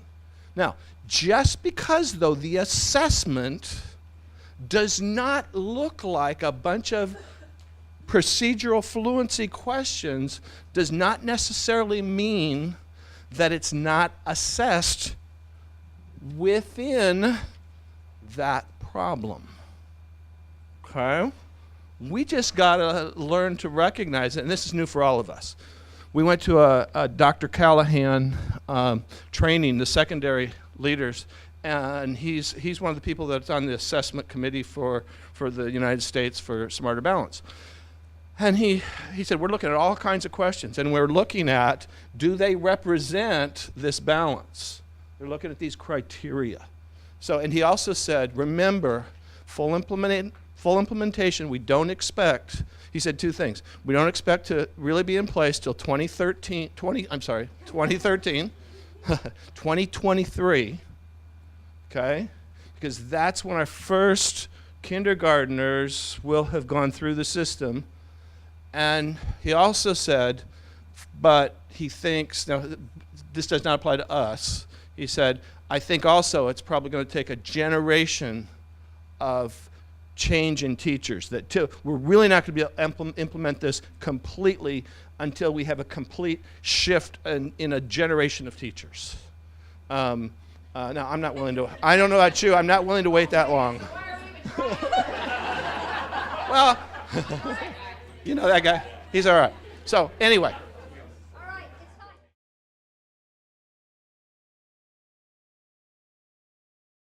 Last one first, right? I heard of the 3 tables I passed, I heard number talk. How many people agree number talks? The one we did today, that's one of the ways. Somebody tell me another one. Somebody tell me another one. After number talk or before number, whatever. Got another one? What's another strategy? Choose 3 ways. How many people agree with that? Here's a clue about what she said. Choose 3 ways, right?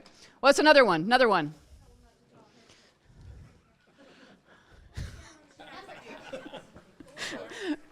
Start. How many people agree starts was another one. And the slightly different version of think, pair, share. Yes? Did I forget one?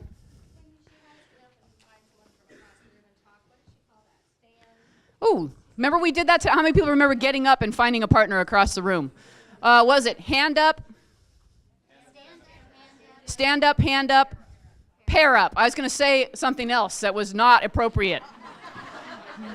So thank you for the pair up signal. That's what I needed because and that wouldn't work. Yeah.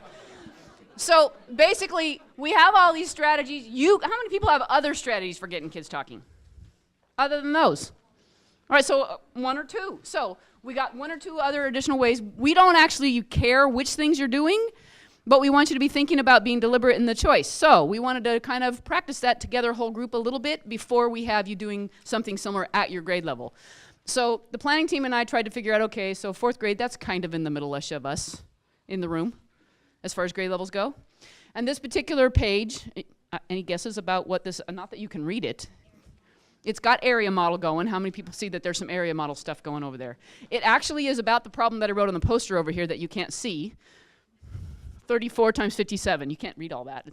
But that's what the problem is. So what I want us to think about as being good consumers of this curriculum, what can we do to use this curriculum to maximize the kid learning, the number of kids and the depth to which they can learn as we use this curriculum as a tool. So as we're looking at something, we could be thinking about, all right, so I would love it if my kids could, it looks like a very organized representation there of that stuff going on the right over there. Now, this is, I need a little, is there a laser pointer on this dude? Anybody know? Well, I'm working on it, right? Yes. Awesome. Thank you, Fran. I would love it if I could say, hey, let's do 34 times 57, and the kids could go, and do this whole thing. How many people would love that? Well, sound effects not included. I don't care. So what I'm hoping that they're going to be, but I'm also noticing that the way the book has this, it's all done for the kids. And sort of thinking, wow, maybe I would love it if the kids did more of that. So could I tweak it? What could I do to modify? So one idea I had was maybe I would take this page and steal off the color coding. So basically, I don't know if you can tell. On the top one, you can probably tell is pink. Can you see the top? The largest rectangle is pink. And you might take a guess then, having seen that. Then on the second page, the upper right-hand corner rectangle, those of you in the front can verify that. Right there, that one? Right?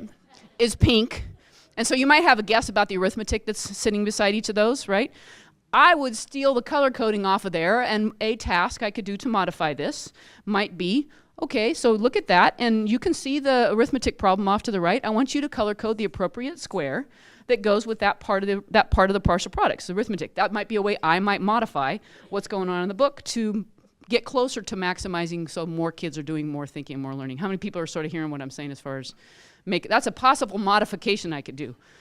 Then my next decision-making process would be, all right, so how would I get kids talking about that?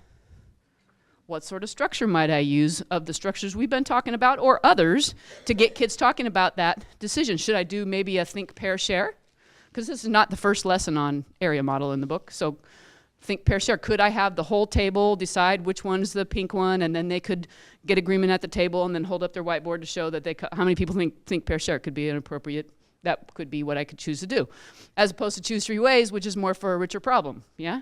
All right, so now I got to flip over here. I think I can do it. I think I know how. Little engine that could. Woohoo! All right. Although it's all messy. Ooh, someone put up a nice, beautiful one I could write on because those of you in the front can see, look, I wrote all over my paper. Yeah, wrong stuff. So you guys have on the back of the paper that we were taking notes when we watched the Fishbowl. It's pink.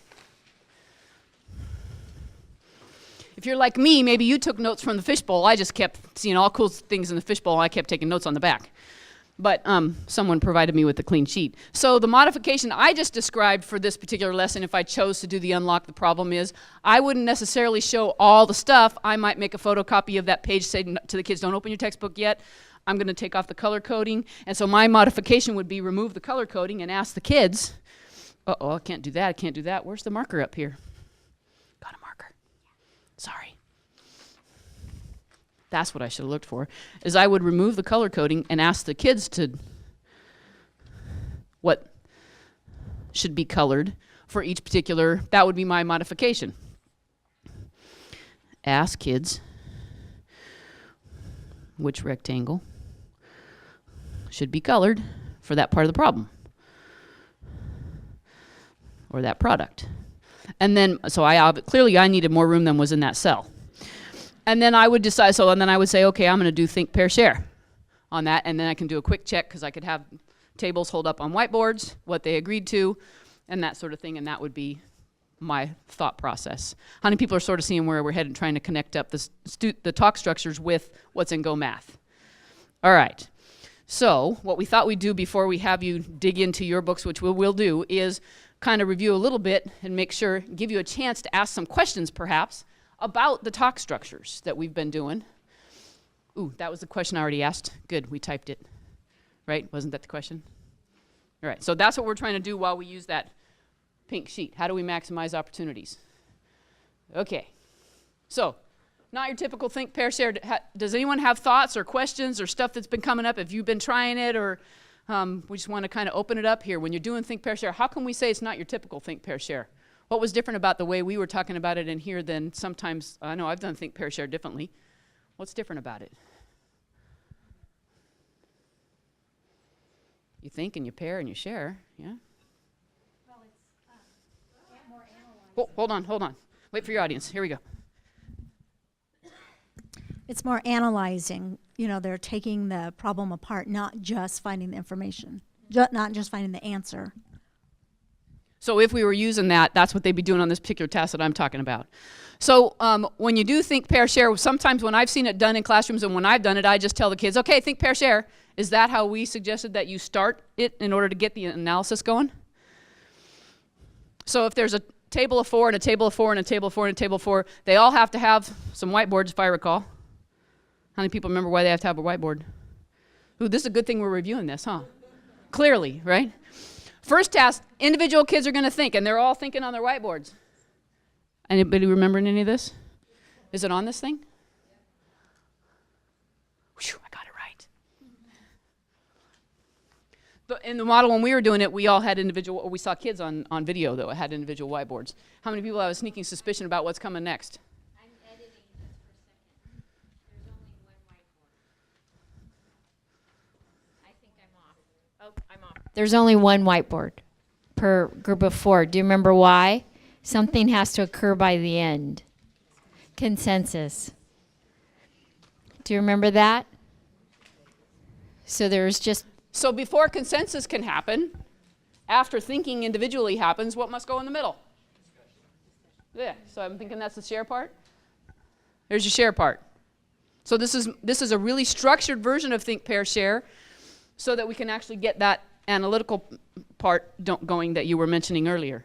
All right, and so then she has the one whiteboard, yes? So then the table can show. So if I was doing it for the color coding thing, I'd be able to scan the room and see, all right, do I have consensus on all the groups now about which rectangle should have been colored which color for each product in that scenario, yeah?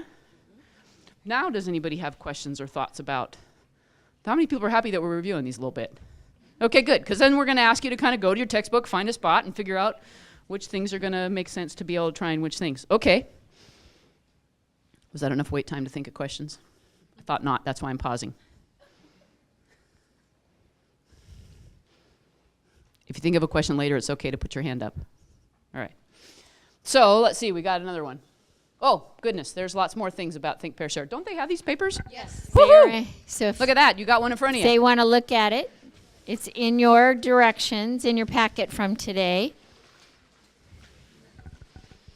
The nice part about this version, it also tells you, it's kind of, you know, those of you that are matrix oriented, you've got your how much time it takes you to do which thing on the left, what you're doing as the teacher in the middle, and what the students are supposed to be doing on the right. So that's kind of a nice version about this. Can I just make an assumption, and please prove me wrong? Because it was so quiet, am I assuming that this is not a strategy that's in a lot of classrooms yet? Use? Not using this? Okay. Slightly different versions. So, Sharon? Wait. Oh, I don't want Oh, they all hear me say. I'm sorry. Thought you knew I was here. I blinded my right eye so you can sneak up on my right side anytime. I use Think, Pair, Share in my classroom, but I don't have a specific design for it. They sit at tables, two to a table, and so they're already in pairs, and they already know who they're going to talk to, so there's not a lot of drama beforehand, and they just then they present their solution as a team. So the trick is, we're not necessarily saying, everybody, thou shalt do it this way. What we're saying is, let's be thoughtful and deliberate so that we can get that analysis going. So if that particular structure gets the most students to do the most thinking, great. That's what, then you would add that version of pair sharing to the list. So this particular one that Fran was talking about is really talking about, okay, individual think time, group consensus, teacher looks around on the one whiteboard and finds out what groups know. So slightly different version, different way for teachers to get feedback. This version we'd have to figure out, how is a teacher getting feedback from what happens after the pairs do the sharing, right? Sorry? They present. Okay, so there's whole group share out in that version, right? So that's what, we just need to be deliberate about how it is we're gonna get kids talking and how we're gonna find out what they're saying so that we can get some data and figure out what do we do next. In Robla, we get a big bang for our buck with this in the Daily Spiral Review, which is a little beginning part of their lesson.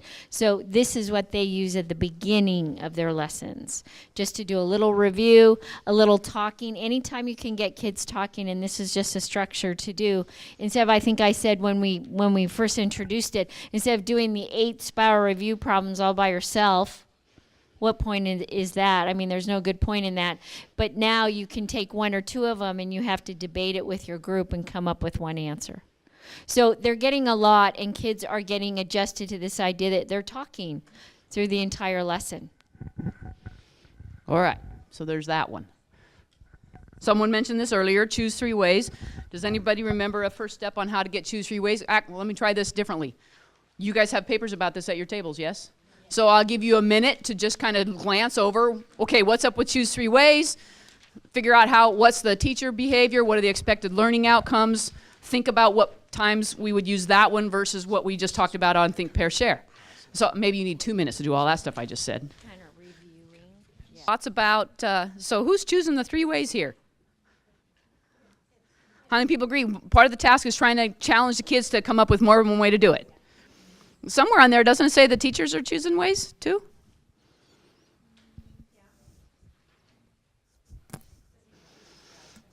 It doesn't say choose, it says identify.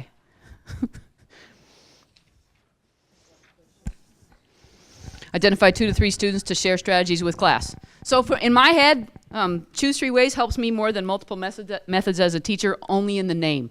Multiple methods, how many people agree you want having students have multiple methods is kind of the same idea, just different words, of choosing 3 ways. How many people agree? That's kind of the same thing.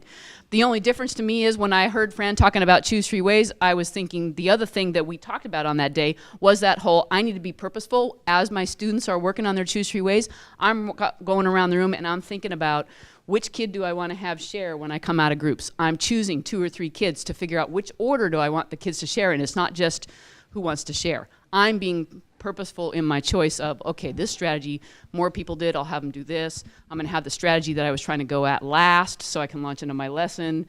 Anyway, so that's the thing that sort of stuck with me about that conversation. I don't really care whether you call it choose 3 ways or multiple methods. It's basically want kids to be flexible and know more than one way to go at it. For some lessons, as Fran pointed out earlier, sometimes your lesson is about partial products and the area model. In that case, you don't necessarily do that thing because the thing of the day is we're trying to go after area model today. So maybe I wouldn't do choose 3 ways on that particular lesson. I'd wait. All right, so let's see. Thoughts, concerns, ideas? How do you get started on this one? Questions? Is this one occurring more often in classrooms? Trying this one? Show me how many ways you're getting consistently if you're trying it. Show me on your fingers. We're seeing 2-ish, 2-ish, 2-ish. Keep trying. You're on the road. That's better than 1, and that's better than 0. Okay? So you're on the road. On that Tuesday when we meet at Irene B. West someday soon, I don't know when it is, I will show you a kindergarten video even applicable for middle school because of the structures that she uses, where the kids, there's one kid who solves it in 6 ways. And this was December in kindergarten.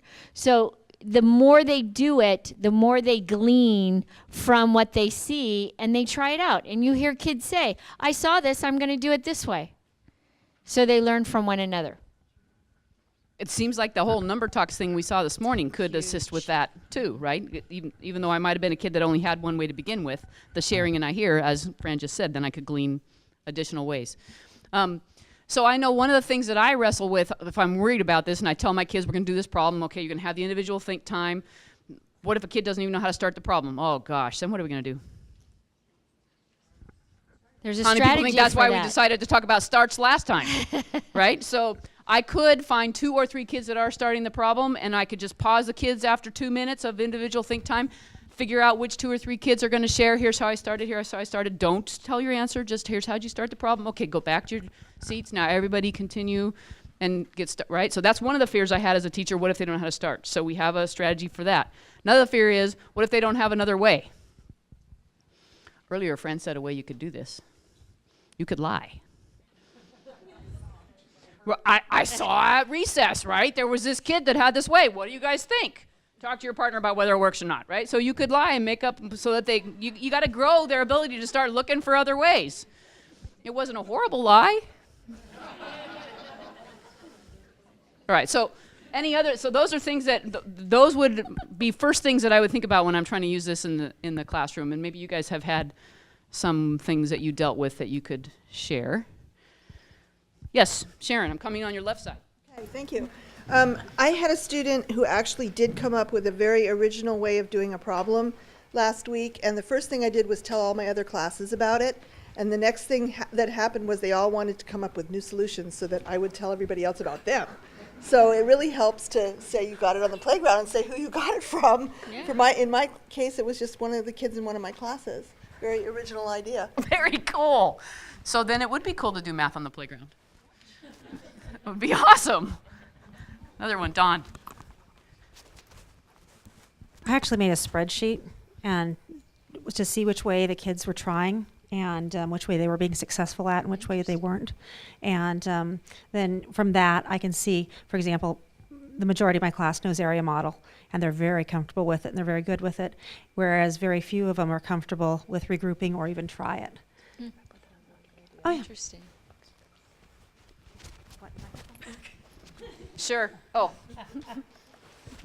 What? You don't? Here, I'm going to sit there. You go ahead. So here's her. She's got the strategies open. I'm oriented funny here. Nice. It's supposed to go, I guess, like this. So she's got the strategies in the columns, headings at the top, and then each kid by name. And then she's just noticing over the. X means they tried it but weren't successful at it. Oh, that's cool. So the X means they tried it but weren't successful at it. So you can see Ryan, number 3, he can do the area model. He tried regrouping, didn't do it appropriately. And drawing a model, he also didn't do. I just added 2 more. I have a list on the board that the kids, it's always up there, but they have to know, they have to know what to do from regrouping. So it's very helpful. And then I have a couple of kids that are really good at regrouping, and I can have them be the regrouping experts. And if someone wants to learn how to do regrouping, they can go to them during expert time. Nice. How many people think that's a pretty cool idea? Thank you. That'd be nice data to bring to your PLC too, to show what you're messing around with as researchers, as the head learner in the room. I remember Fran also sharing that if you feel like modifying the form with that seems to work for you or doesn't work for you, that would be another good thing to talk about at PLC. Maybe those are the things you're trying to actually look for, so you make your form have that stuff on it, as opposed to what the form that we provided you. So you should amend that so it works for you. Debbie, on the back of that, do you see way down there where there's a little arrow? Kara and Jerry put the link to the teaching channel video. Yeah, so if you want to watch it again, the link is right there, really small, and we can't read it. But you should be able to read it on your own paper. handout, you could read it, right? Yeah. And it's on the Google Drive if you can't get on the internet. Perfect. Can I just tell a little story? The longer you do this, you will want to modify.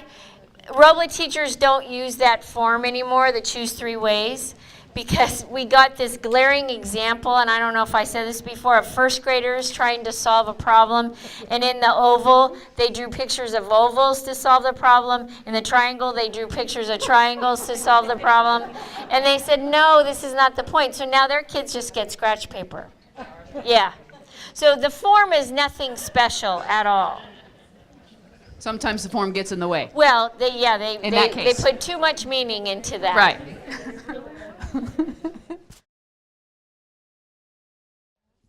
What we're going to give you some time to do with your grade level table mates is to dig into something that's coming up in that chapter you brought. How many people brought a chapter of the text, all right? Something that's coming up, and at least with one partner or 3 partners or 4 partners, some partners, yes? Probably 6 partners is too many, so then you might break into 2, 3, so everybody has a little chance to do some thinking and collaborating. Is dig in there and just figure out one aspect. It doesn't have to be the unlock the problem. It could be whatever part of something that's coming up. Take a look at that and see, do you need to make a modification to maximize the access that kids have to doing the thinking? What would your modification be? And what would be an appropriate structure for getting students talking?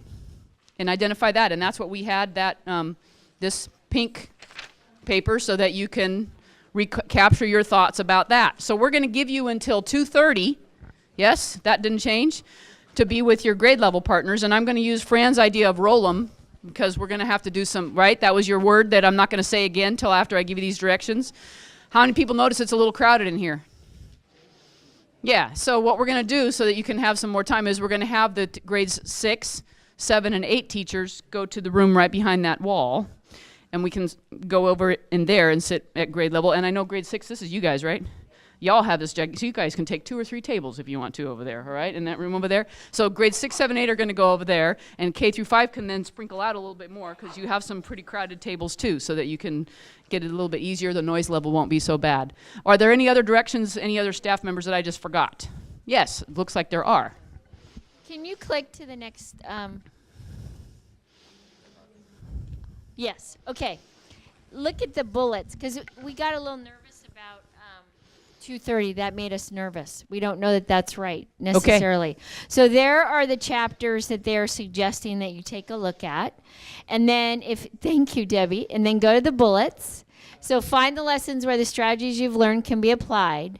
Complete the chart, that's that pink paper, on your modifications and your application of strategy. So this is a time to really say, where can I start doing think, pair, share if I'm not doing it? Where can I do choose 3 ways or starts and or both if I'm not doing it? Where can I throw in a number talk? Now look at the last bullet. Pick one example to post, and we'll give you poster paper as a group. Create a poster that describes the lesson, your modification, and possible strategies you're going to use to increase kid talk, and you're going to share out. So 2:30. How many people are glad Fran had me go to this next slide? So like 1:35. That's all. Okay, now Kara's shortening up the time. Okay, how about, okay, I say 1:45. We're splitting the difference, okay? I don't even know what that means, but okay. So yes, 1:45, we're going to be back in here, but Debbie's going to go back because she wants to say her word, and you're going to tell people where to go. I told them that. I think they know. Did. Now they know better. They got to make a poster and be ready to share out with all their modifications and strategies for increasing student talk. Right. So you're not talking about the Golden Globes, what movies you're going to see. You right? Okay. Yeah. You practice your little norm thing, right? Yes, if that starts happening. Norm. Right. All right.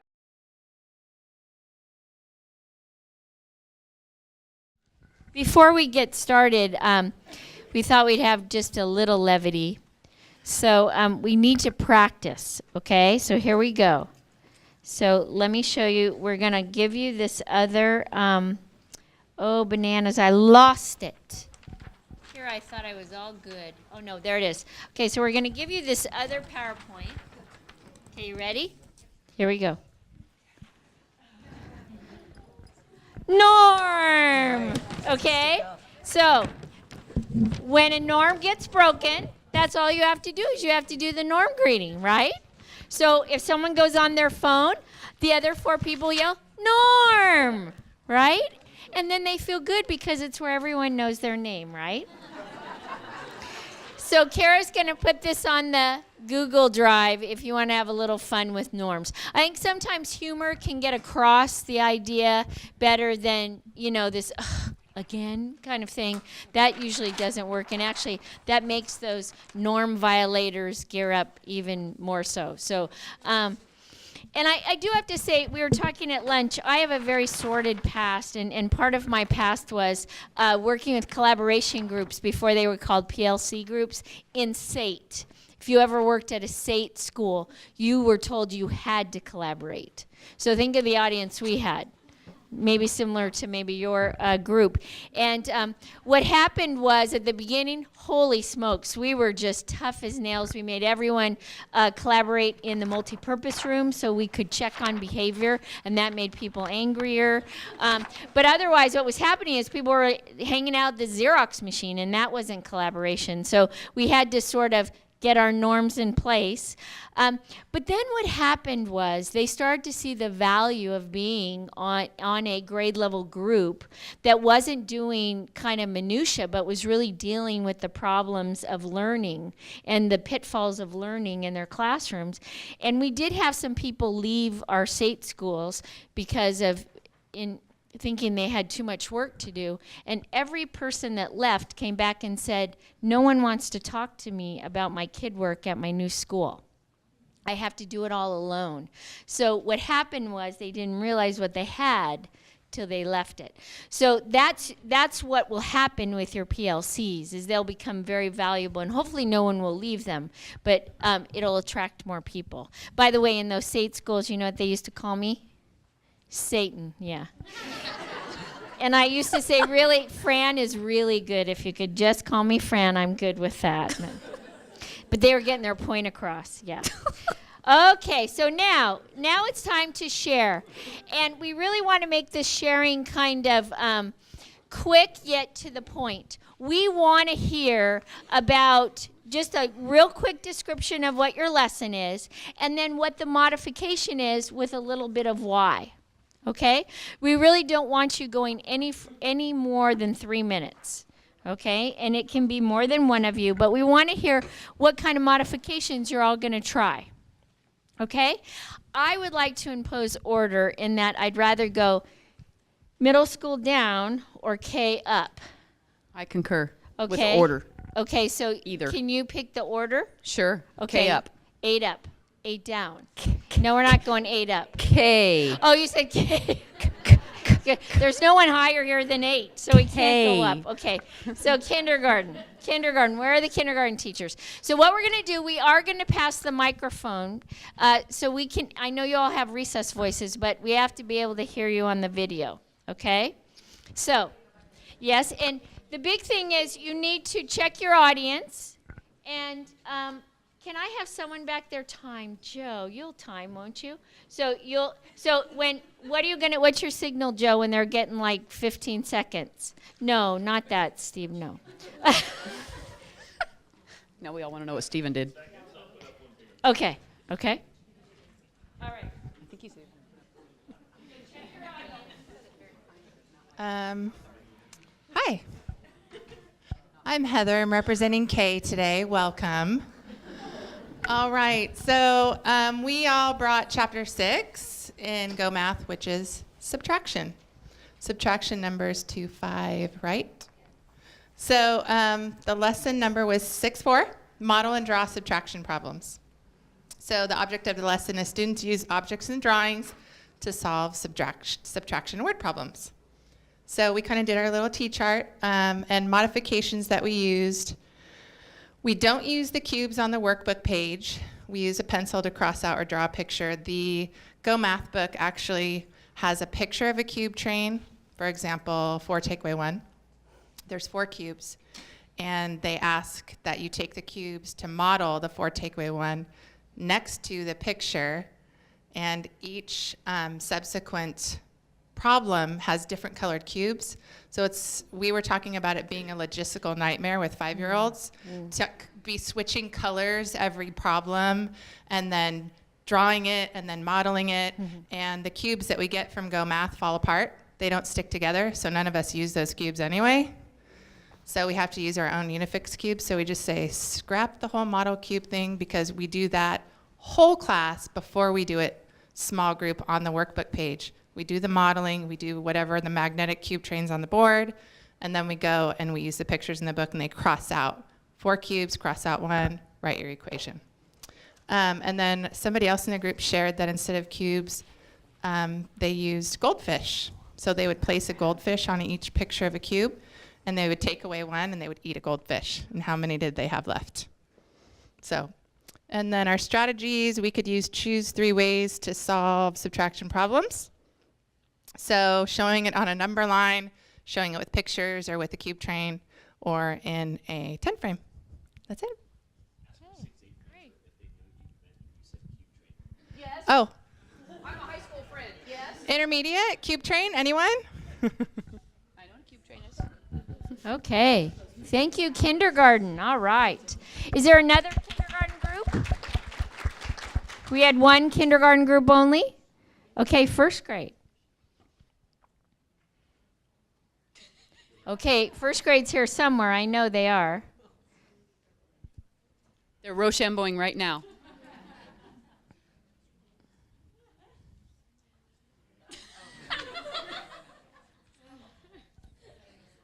Atta girl. Courtney, are you the oldest child in your grow-up family? No, I'm the youngest. Oh, I'm surprised you grabbed for the microphone. Oh, we're in the corner.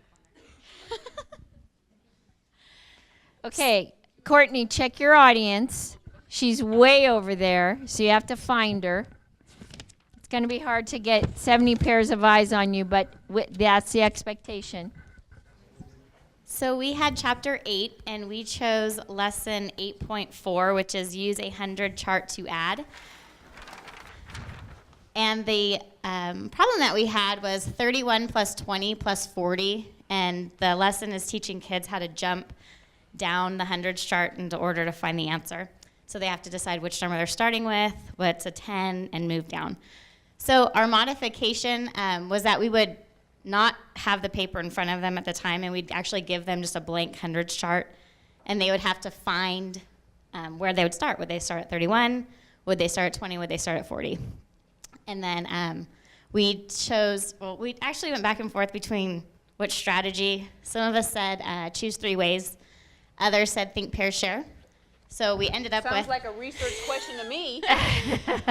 We came to the consensus that we would do think, pair, share, and the kids would work with a partner and find the numbers, and then on the whiteboard that they had with them, they'd write the final answer. But we also said that some of the kids might have a hard time using a hundreds chart and knowing how to work up and down and side to side on a hundreds chart, so that giving them the option of choose 3 ways, they could, draw it or use their count their tens and things like that. So either one would work, but we wrote think, pair, share on here. Great. Thank you. And, there's nothing the matter with a research group, half of it trying one way, half of it trying the other way, and then coming back and reporting. Nothing the matter with that. So thank you, first grade. So second grade? Okay, so second grade's over here. Check your audience. Make sure they're looking. You can call out names if you see someone not looking. I'm kidding. Don't do that. Hi, I'm Lauren, representing second grade. We did lesson 6.6, problem solving 3-digit subtraction. And the essential question is, how can making a model help when solving subtraction problems? So we chose the problem solving page at the end, which they say on your own.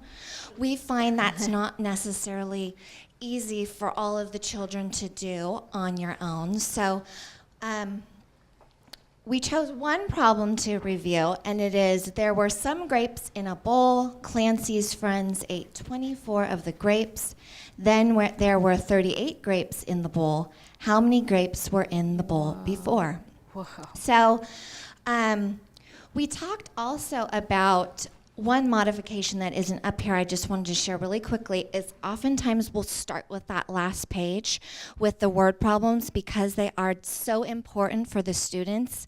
Why not start with that page or have them end with that page but not really review it till the next day to really give it the attention it needs? The modification we put here for this particular problem is provide a bar model to get them thinking. They think about what they know and what they need to know. The bar model provides them with a structure to be able to determine if what do we know? Are we given a whole number? Are we given a part of the number? Are we given another part of the number? What is it that they've given us? What do we need to find out? And one thing we talked about, I like to use hand signals. So they have to show me it after they read, underline the question, circle the important information. Is that number a whole number? Show me the whole. Is it a part of the whole number? Show me a part. What do we need to solve? So there were some grapes in a bowl. Clancy's friends ate 24. There were 38. Then there were 38 grapes in the bowl. So show me. There were some grapes in a bowl. What would that be? That's the whole number, right? So I make sure that they're showing me that's the whole number. Clancy's friend ate 24. That's a part. Okay, and then it helps them visualize it.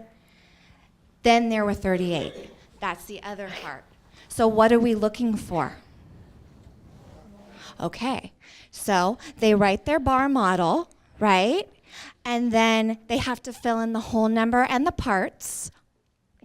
And then they think, and then they pair, and then they share how they identified the part and the whole. Then they solve it, and that can extend into solve 3 ways.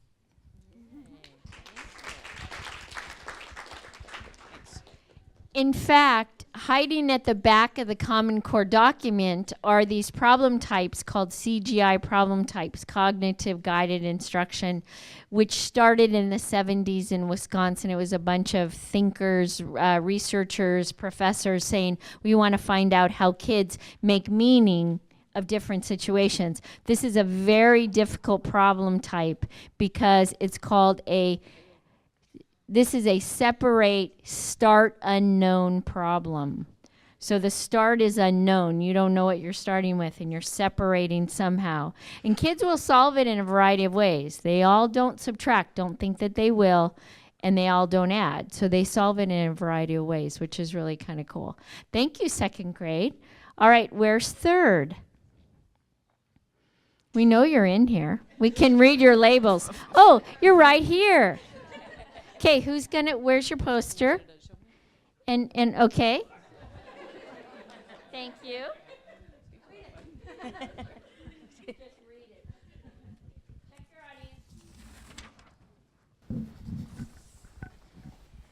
Okay, for 3rd grade, we chose lesson 8.6, relate fractions and whole numbers. Took the word problem, and our first modification was to personalize the problem. It's kind of the hook to get them interested. The word problem was about some guy they don't know named Jeff riding his bike around a bike trail. A lot of our schools have had tracks put in, and I know at our school we did running for Rhett, and the kids are all big about how many times you go around the track to make a mile. So change it to the principal ran around the school track that was 1/3 of a mile long. He or she ran around the track 9 times, write a fraction greater than 1 for the distance.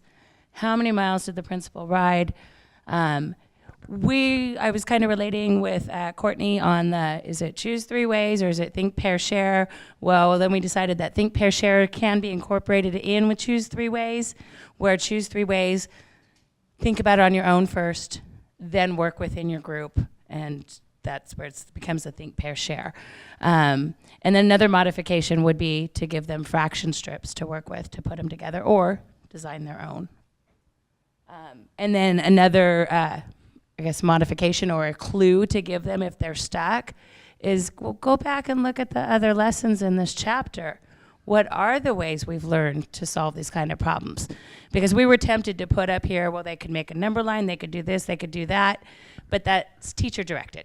We want them to find it themselves, so here's a clue on how you can go find those strategies if you forgot. Great. Thank you, third grade. Thank you, thank you. Okay, where's fourth? Oh, right in the middle. And where's your poster? We're pairing. You're pairing? Yeah. Oh, and you're up here? Over here, yeah. Okay. All right. The title of our lesson was Multiples of Fractions, and the objective was to write a product. Thank you, partner. Okay. Write a product of a whole number and a fraction as a product of a whole number and a unit fraction. So the essential question is, how can you write the product of a whole number and a fraction as a product of a whole number and a unit fraction? So the problem, you don't have your glasses. You wouldn't hold my book?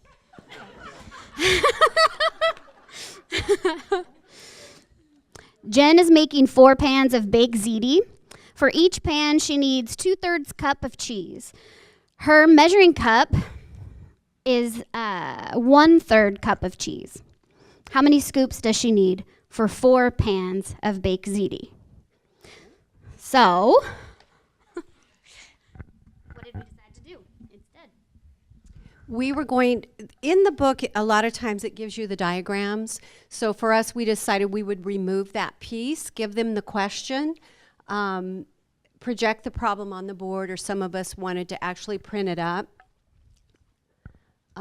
We're going to take away the visuals, break down the question to maybe solve it more simply. What would you need for 1 pan? Go from there. Strategy was to use think, pair, share, and we felt this was a modification and a strategy. I know I'm really big on using manipulatives. I use them all the time in my class. And breaking out the fraction bars. There's enough for every student in your class, which would also lead them into drawing a diagram from that piece. Great.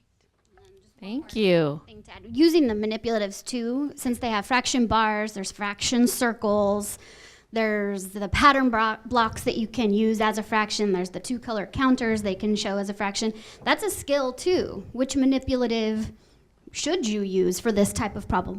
What manipulative lends itself best to solve this problem? Right. And that could be a part of a think, pair, share as well. Good point. Very good point. And thank you. Tell us what time we come for the baked ziti. Okay. Okay, 5th grade. Where's 5th? Oh, right here? Okay. All right. Okay, we did lesson 8.1, which is dividing whole number by a fraction or dividing a fraction by a whole number. And so actually before going into the book or before the kids learn anything from the textbook, our idea was to put down 3 one whole fraction bars in each desk, and then give the kids their fraction bars, their bag of fraction bars, and we want them to come to try to solve the quotient of 3 divided by 1/3 before they saw anything in the book, because it lends itself to being able to play with the fractions to try to get a conceptual idea before there's actual spoken part by me. So basically, it's going to be a think, pair, share, where each student gets a minute or two to think about how they would do the problem, and then they're going to pair up and they're going to try to solve the problem with their fraction strips, and then they are going to share the work with the class to see if anybody was able to get the quotient of 3 divided by 1/3 is 9. Great. Thank you. And something that like that also can lend itself to sort of a scaffolded problem. I mean, if 3 divided by 1/3 was too hard at first, you just might say, talk to your neighbor about what 1 divided by 1/3 is. And then you could work your way up. You could also challenge and say, okay, you all know what 3 divided by 1/3 is. What about 3 1/6 divided by 1/3? And see what they could do with that thinking. It's because, see, the order in which you give your problems gives support too. Start crazy easy and then just keep walking. It's like I visualize I'm walking upstairs, and we're walking upstairs together. It's really easy to take that first step, but then it might get harder and harder as we climb higher. Okay? All right. 5th, right? So 6th. Where's 6th? Oh, okay.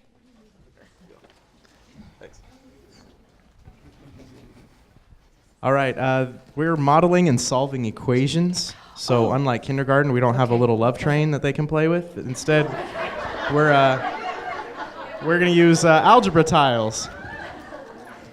And so our modification, the problem in the book, it's like setting it up and it says x plus 2 equals 7. Well, we're going to ask the kids how many different ways can they use their algebra tiles to show us 7. Believe it or not, algebra tiles include a piece that has x, so you can put any number in it as you want. So our kid talk is that our kids are going to think, pair, share. Students are going to create as many models as they can. So some kids might say like 5 plus 2 equals 7, or some kids might even say 10 with 3 negatives is 7. So our consensus, we're not going to have one right answer. We're just going to make sure that everybody agrees that all their tiles show 7.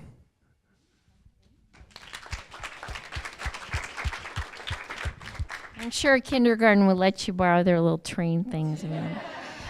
My mistake, we had a 2nd, 5th grade. Did I miss any other grade that had 2? They're not going to tell That you now. Yeah. Oh, and 6th grade has another one too. Okay, so where should we go first? Let's go 5th grade. We'll go 5th grade and 6th grade again. Okay, so we actually chose the same lesson, so it was 8.1, and it's the investigate lesson. I don't know how many of the grade levels have that at the beginning of everything. So it's the investigate dividing fractions. How do you divide a whole number by a fraction, divide a fraction by a whole number? The first page of the lesson has kind of a fill in the blank with written samples of a number line being divided, and it shows the inverse. But it's scripted with a fill in the blank. And those are things that the kids are already familiar with. So we were saying that we would use the choose 3 ways or choose multiple ways and let the kids figure out the problem that we give them on their own. And then, like the other group that was saying, the 3 ways and the think, pair, share go together, they always do in my room too. So once they've started this, they're going to get together and show one another what they've done and explain it. And then the next page also has the question area for the kids to fill in, like explain this or explain that. Those would be good guided questions for that sharing time between the kids. Okay. You'd also get to know like what strategies they do already know, so you know what to really focus on in the next lesson. Great, thank you. Okay, so then there's another 6th grade. Thank you, 2nd, 5th grade. Ours is kind of simple, actually. We picked lesson 8-4 or 8.4, whatever. Solve addition and subtraction equations. And this is for those lessons where they teach you a particular method of solving something. We thought the best way to go about that would be to close the book for the first problem and give it to them in another method, and have them work in partners to get the think, pair, share going to come up with their 3 ways to make the connections before they're shown the one method the book is instructing. Kind of open them up before we hone in on one style. And that's pretty much it for that one. Great, thank you. And I'm sorry, Debbie and I were talking, where it says make connections, that actually is a very powerful part of Choose 3 Ways. If you invite 3 kids up and you can find, or kids can find the connection between the strategies, that even is more flexible. This idea that, oh, repeated addition is really connected to multiplication. So that idea is very important. Okay, where are we? 7. Okay, 7. Is there one 7th grade? Okay. And you're up here? Okay. So we had lesson 8.2, which was geometric drawings, and more specifically in that section, in that lesson, you're constructing unique triangles with a protractor and a ruler. So what we decided, we wanted to make sure they know how to use a protractor, so we just went ahead and we'd put a triangle up on the board, and we'd start talking about parts of a triangle. How could you measure that?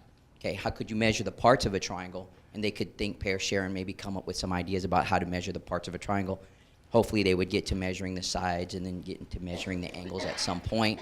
And then from there, we would break out with the protractor, make sure that they know how to use it. but just basically have a triangle out there and make sure they know how to identify the parts and how to measure the parts. From that skill right there, though, you have to scale back and start just giving them sides, giving them angles only, and having them play around with the different measurements to see if they could actually construct a triangle from those measurements. Oh, cool. Thank you. That sounds like fun. Do we have another 7th grade? No. Now we're at 8. Okay. Okay, so we had a solving equations, and in the book, the first step was to distribute, and then that was it. There wasn't any directions on how to do that, so we thought our modification would be to have the kids come up with as many methods to distribute, and they would work individually for about 3 minutes, and then they would share with their partner their strategies, and they would have consensus, and they would try to come up with at least 2 that they could share out. And then we would have them hold up their whiteboard so that everybody can kind of look around and check it out. And then we'd pick a stick, and whoever that kid is with that partner, they would come up and share one of their strategies. And then we'd take volunteers of any different strategies. We don't want to keep doing the same ones. But just to instill that idea. And some of the ways they might come up with is a repeated addition, or using a generic rectangle, thank you. Algebra tiles visually, or if they had them on their desk, they could do that as well. The distributive, like traditional or go fishing method, or whatever you want to call it. Okay. Okay, great, thank you.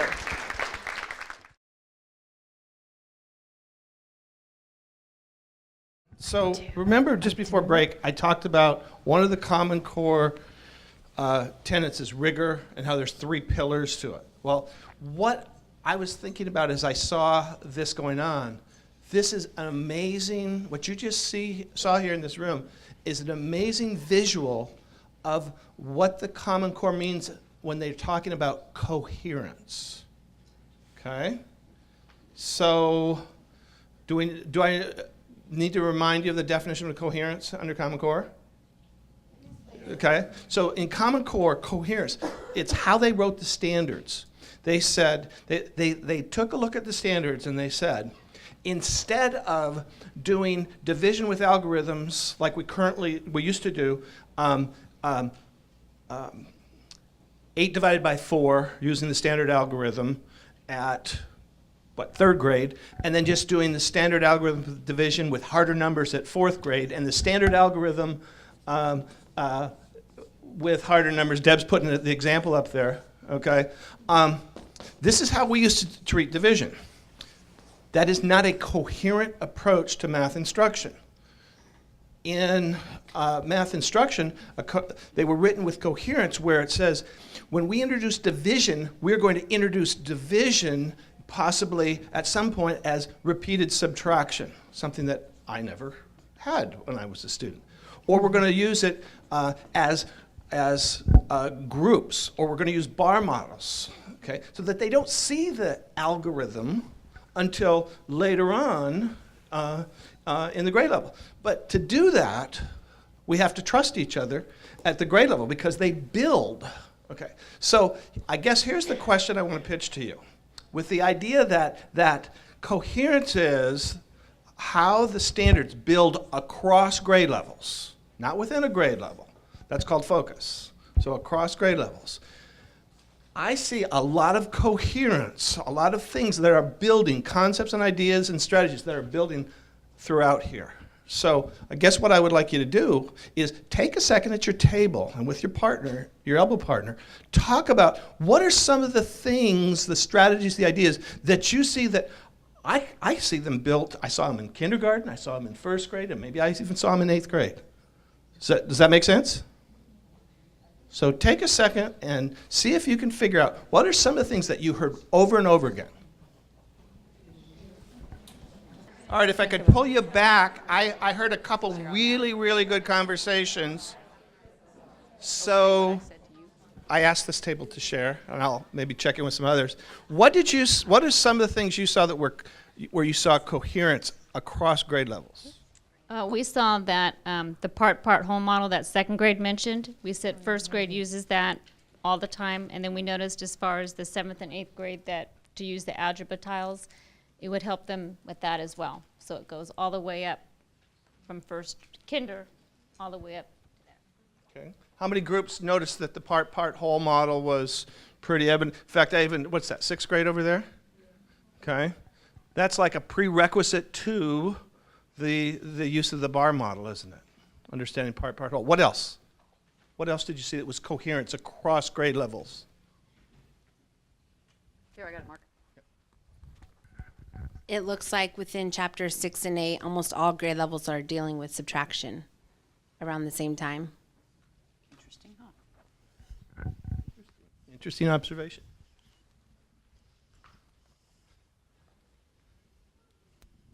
I like the similarity between the kindergarten's cube train and 6th grade's algebra tiles. Yeah, it's amazing when I look at what they're doing in kindergarten and 1st grade now, and as a middle school and high school algebra teacher, how I see that what you're really doing is setting the kids up for algebraic thinking. What else? Here, I got it, Mark. We were discussing, it looks like a lot of hands-on, the concrete to the visual to the abstract. It seems to be a common theme through the grade levels. Mm-hmm. Excellent. Yep. What else? Kim? I'm going to have us step out and look at ourselves here for a moment. Can you have a little out-of-body experience? I'm noticing that just your question, Mark, to us really made me go back and replay all those things I heard and look around at posters. It really encouraged me to listen well and go back and relive what I heard from everybody. So I thought that was a very good thing for my own professional learning. So thanks for the question. The other thing that just really I see this, what I used to call, we used to call expanded notation here. I see it all throughout the room. We used to teach expanded notation, and then where did we use it? CST, on the CST test. Yeah, there is a use for it, right? And so now we're calling that really decomposition of number. Don't you see decomposition of number throughout these? Pretty impressive. So anyway, great job on this. I was really excited to see the coherence.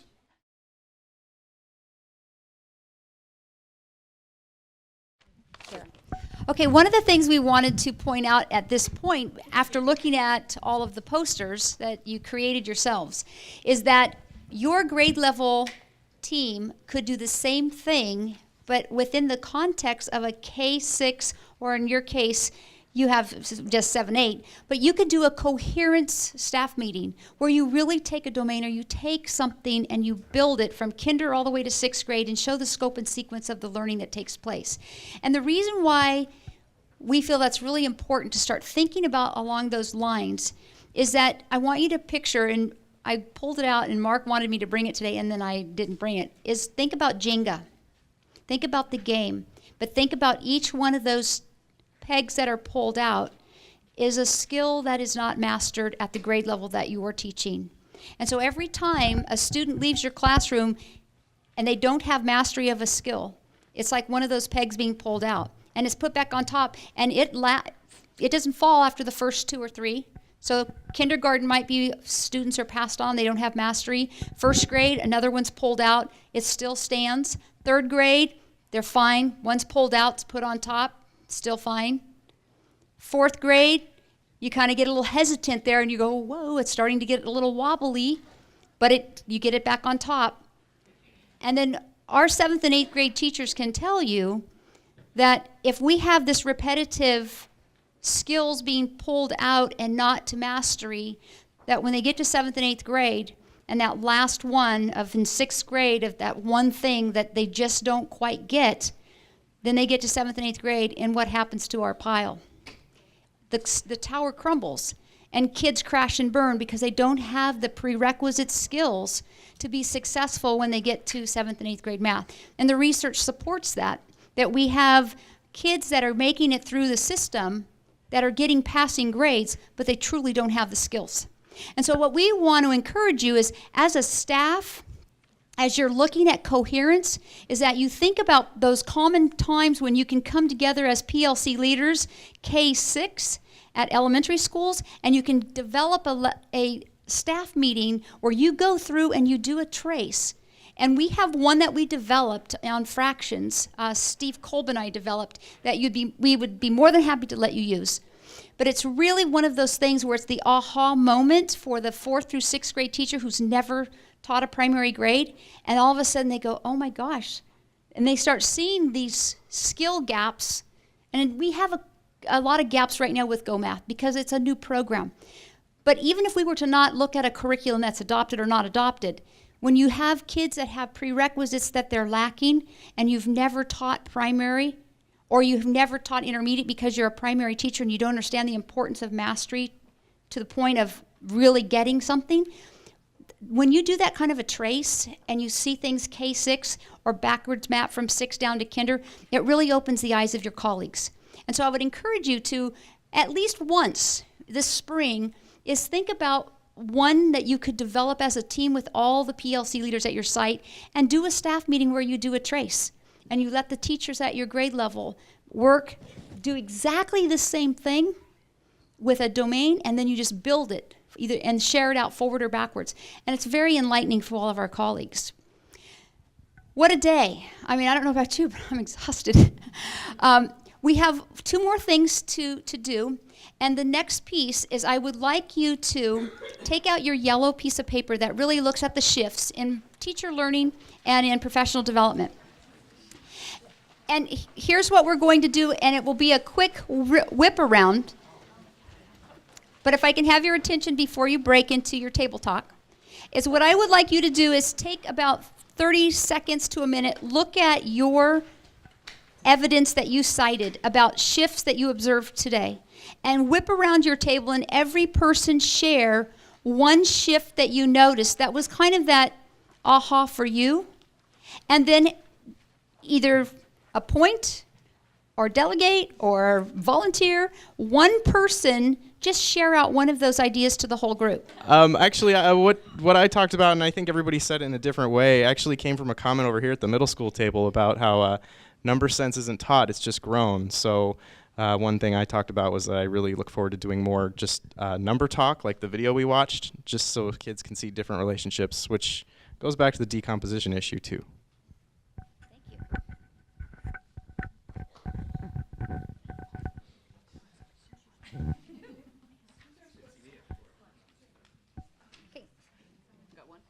Okay, go.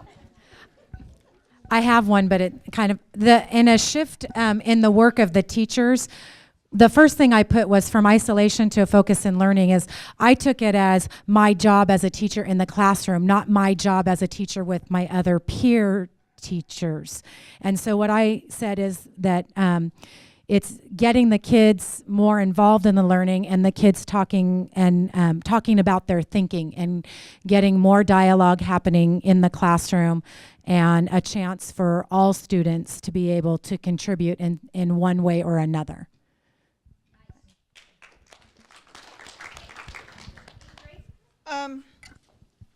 I think the thing that struck me the most profoundly today, because it's something I've struggled with as a PLC leader, and that is the way our classes are structured this year at our middle school. It's not feasible to have everybody sort of lockstep teaching the same thing at the same time, because we have different level classes going on, and we have algebra, we have, the different levels. And so I was really struck by the idea of coming together to share work, and it can be a problem that's appropriate for all of the kids, but they're different at different levels in math. And then coming together and looking at that work and working together to find a strategy to bring those kids who are close up to those kids that have got it. And it just hit me today that that's doable even though we have all these different levels of math at our school. So that was huge for me.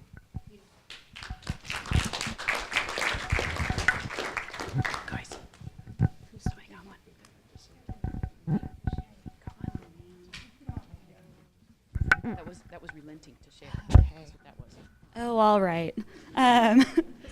What we talked about was the shift from privatization of practice to open sharing of practice was the shift from thinking of my kids to thinking of our kids, and from using the terms I and me to using the term we. So that was our takeaway. We decided that the one thing that resonated with us today was being active. As teachers, we're active in coming here today and learning about the mind shift, the way teachers are teaching, but also back to our classrooms, that the kids are being active in the way they learn and problem solving and taking more responsibility in their classroom for their own learning. Thank you.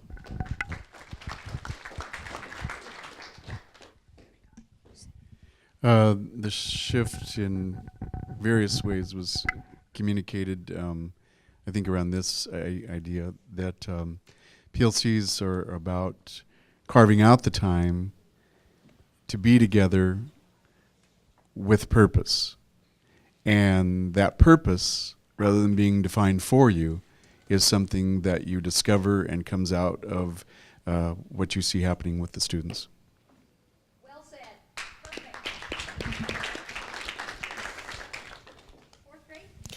We did private, one of the things we shared was from privatization of practice to open sharing of practice. And we talked about the activity, the final word activity, and number talk, and also this last thing we just did, the lesson modification, and just how powerful it was just to share some information with our peers. First grade discussed the PLC meeting, mock meeting. We thought that was excellent. The modeling of how to, the PLC coordinator questioning and saying, using we, and talking about norm. So we're excited to go back and have a successful collaborative PLC meeting.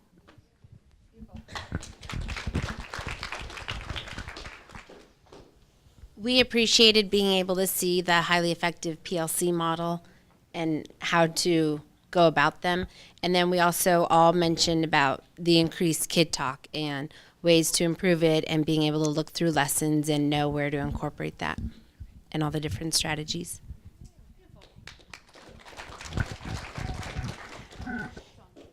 We get every group. So what we are planning on doing is over the next 4 months, Kara, myself, Fran, Deb, Mark, our director, Anna, who introduced and welcomed you this morning, and Donna, our West Ed evaluator, is that we're going to start just visiting schools and visiting classrooms. And so we're just going to start making visits and start seeing the math and start seeing what's going on.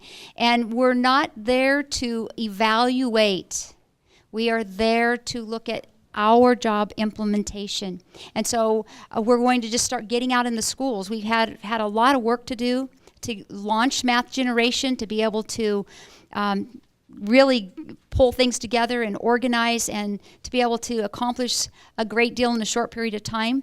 And so we're very excited now to be able to get out and support US PLC leaders to just look at the math that's happening with kids. We will be sending out an email that will, it'll be a first come, first serve, so don't jump on it too quickly, but we are going to have a team that we want to come and visit classrooms that will be more formal. When I come and visit a classroom and just walk classrooms with the principals, my role in walking classrooms with the principals is just to start getting them to think about what we've been training you to see and to do. And it's really for me to act as a coach with the principals, to be able to just look at pedagogy, look at Common Core implementation. And so I'm just going to start hanging out in schools and just seeing how our job is. When we schedule a more formal visit, it's because we want to engage in the learning with you.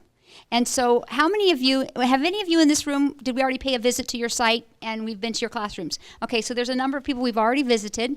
And the idea when we come and it's more formal is that Fran and or Deb or Mark, as you're teaching and something comes up, they step into the lesson and start asking some of the questions and just probing some of the kids, so we can see what happens to children when they're asked certain questions and see their thinking. And then we take our data that we get and we go back and we think about and refine what we do. And so we're going to have some dates for the rest of this year that we're going to send out, and we're going to ask for volunteers to open their classrooms up, with the idea that the day that we come and visit you is the same day we'll schedule the regional support meetings. And I know that some of you didn't attend those meetings that are different from the regionals, but we've started scheduling grade level specific PLC support meetings, and we've had them at different places around the school district. We've had K2, 3, 4, and we had 5, 6, and we're going to be scheduling a 7, 8. Those meetings were so rich because it's a small group and it's an opportunity to talk about some of the things that are very private with your own staff or your own school, where we need to deal with resistance, or we need to deal with change, or we just need to talk about things that are more personal to you. And it's hard to do that in a big setting. And so we started hosting those meetings at different sites, and they're powerful. But we're scheduling those on the same day we visit classrooms.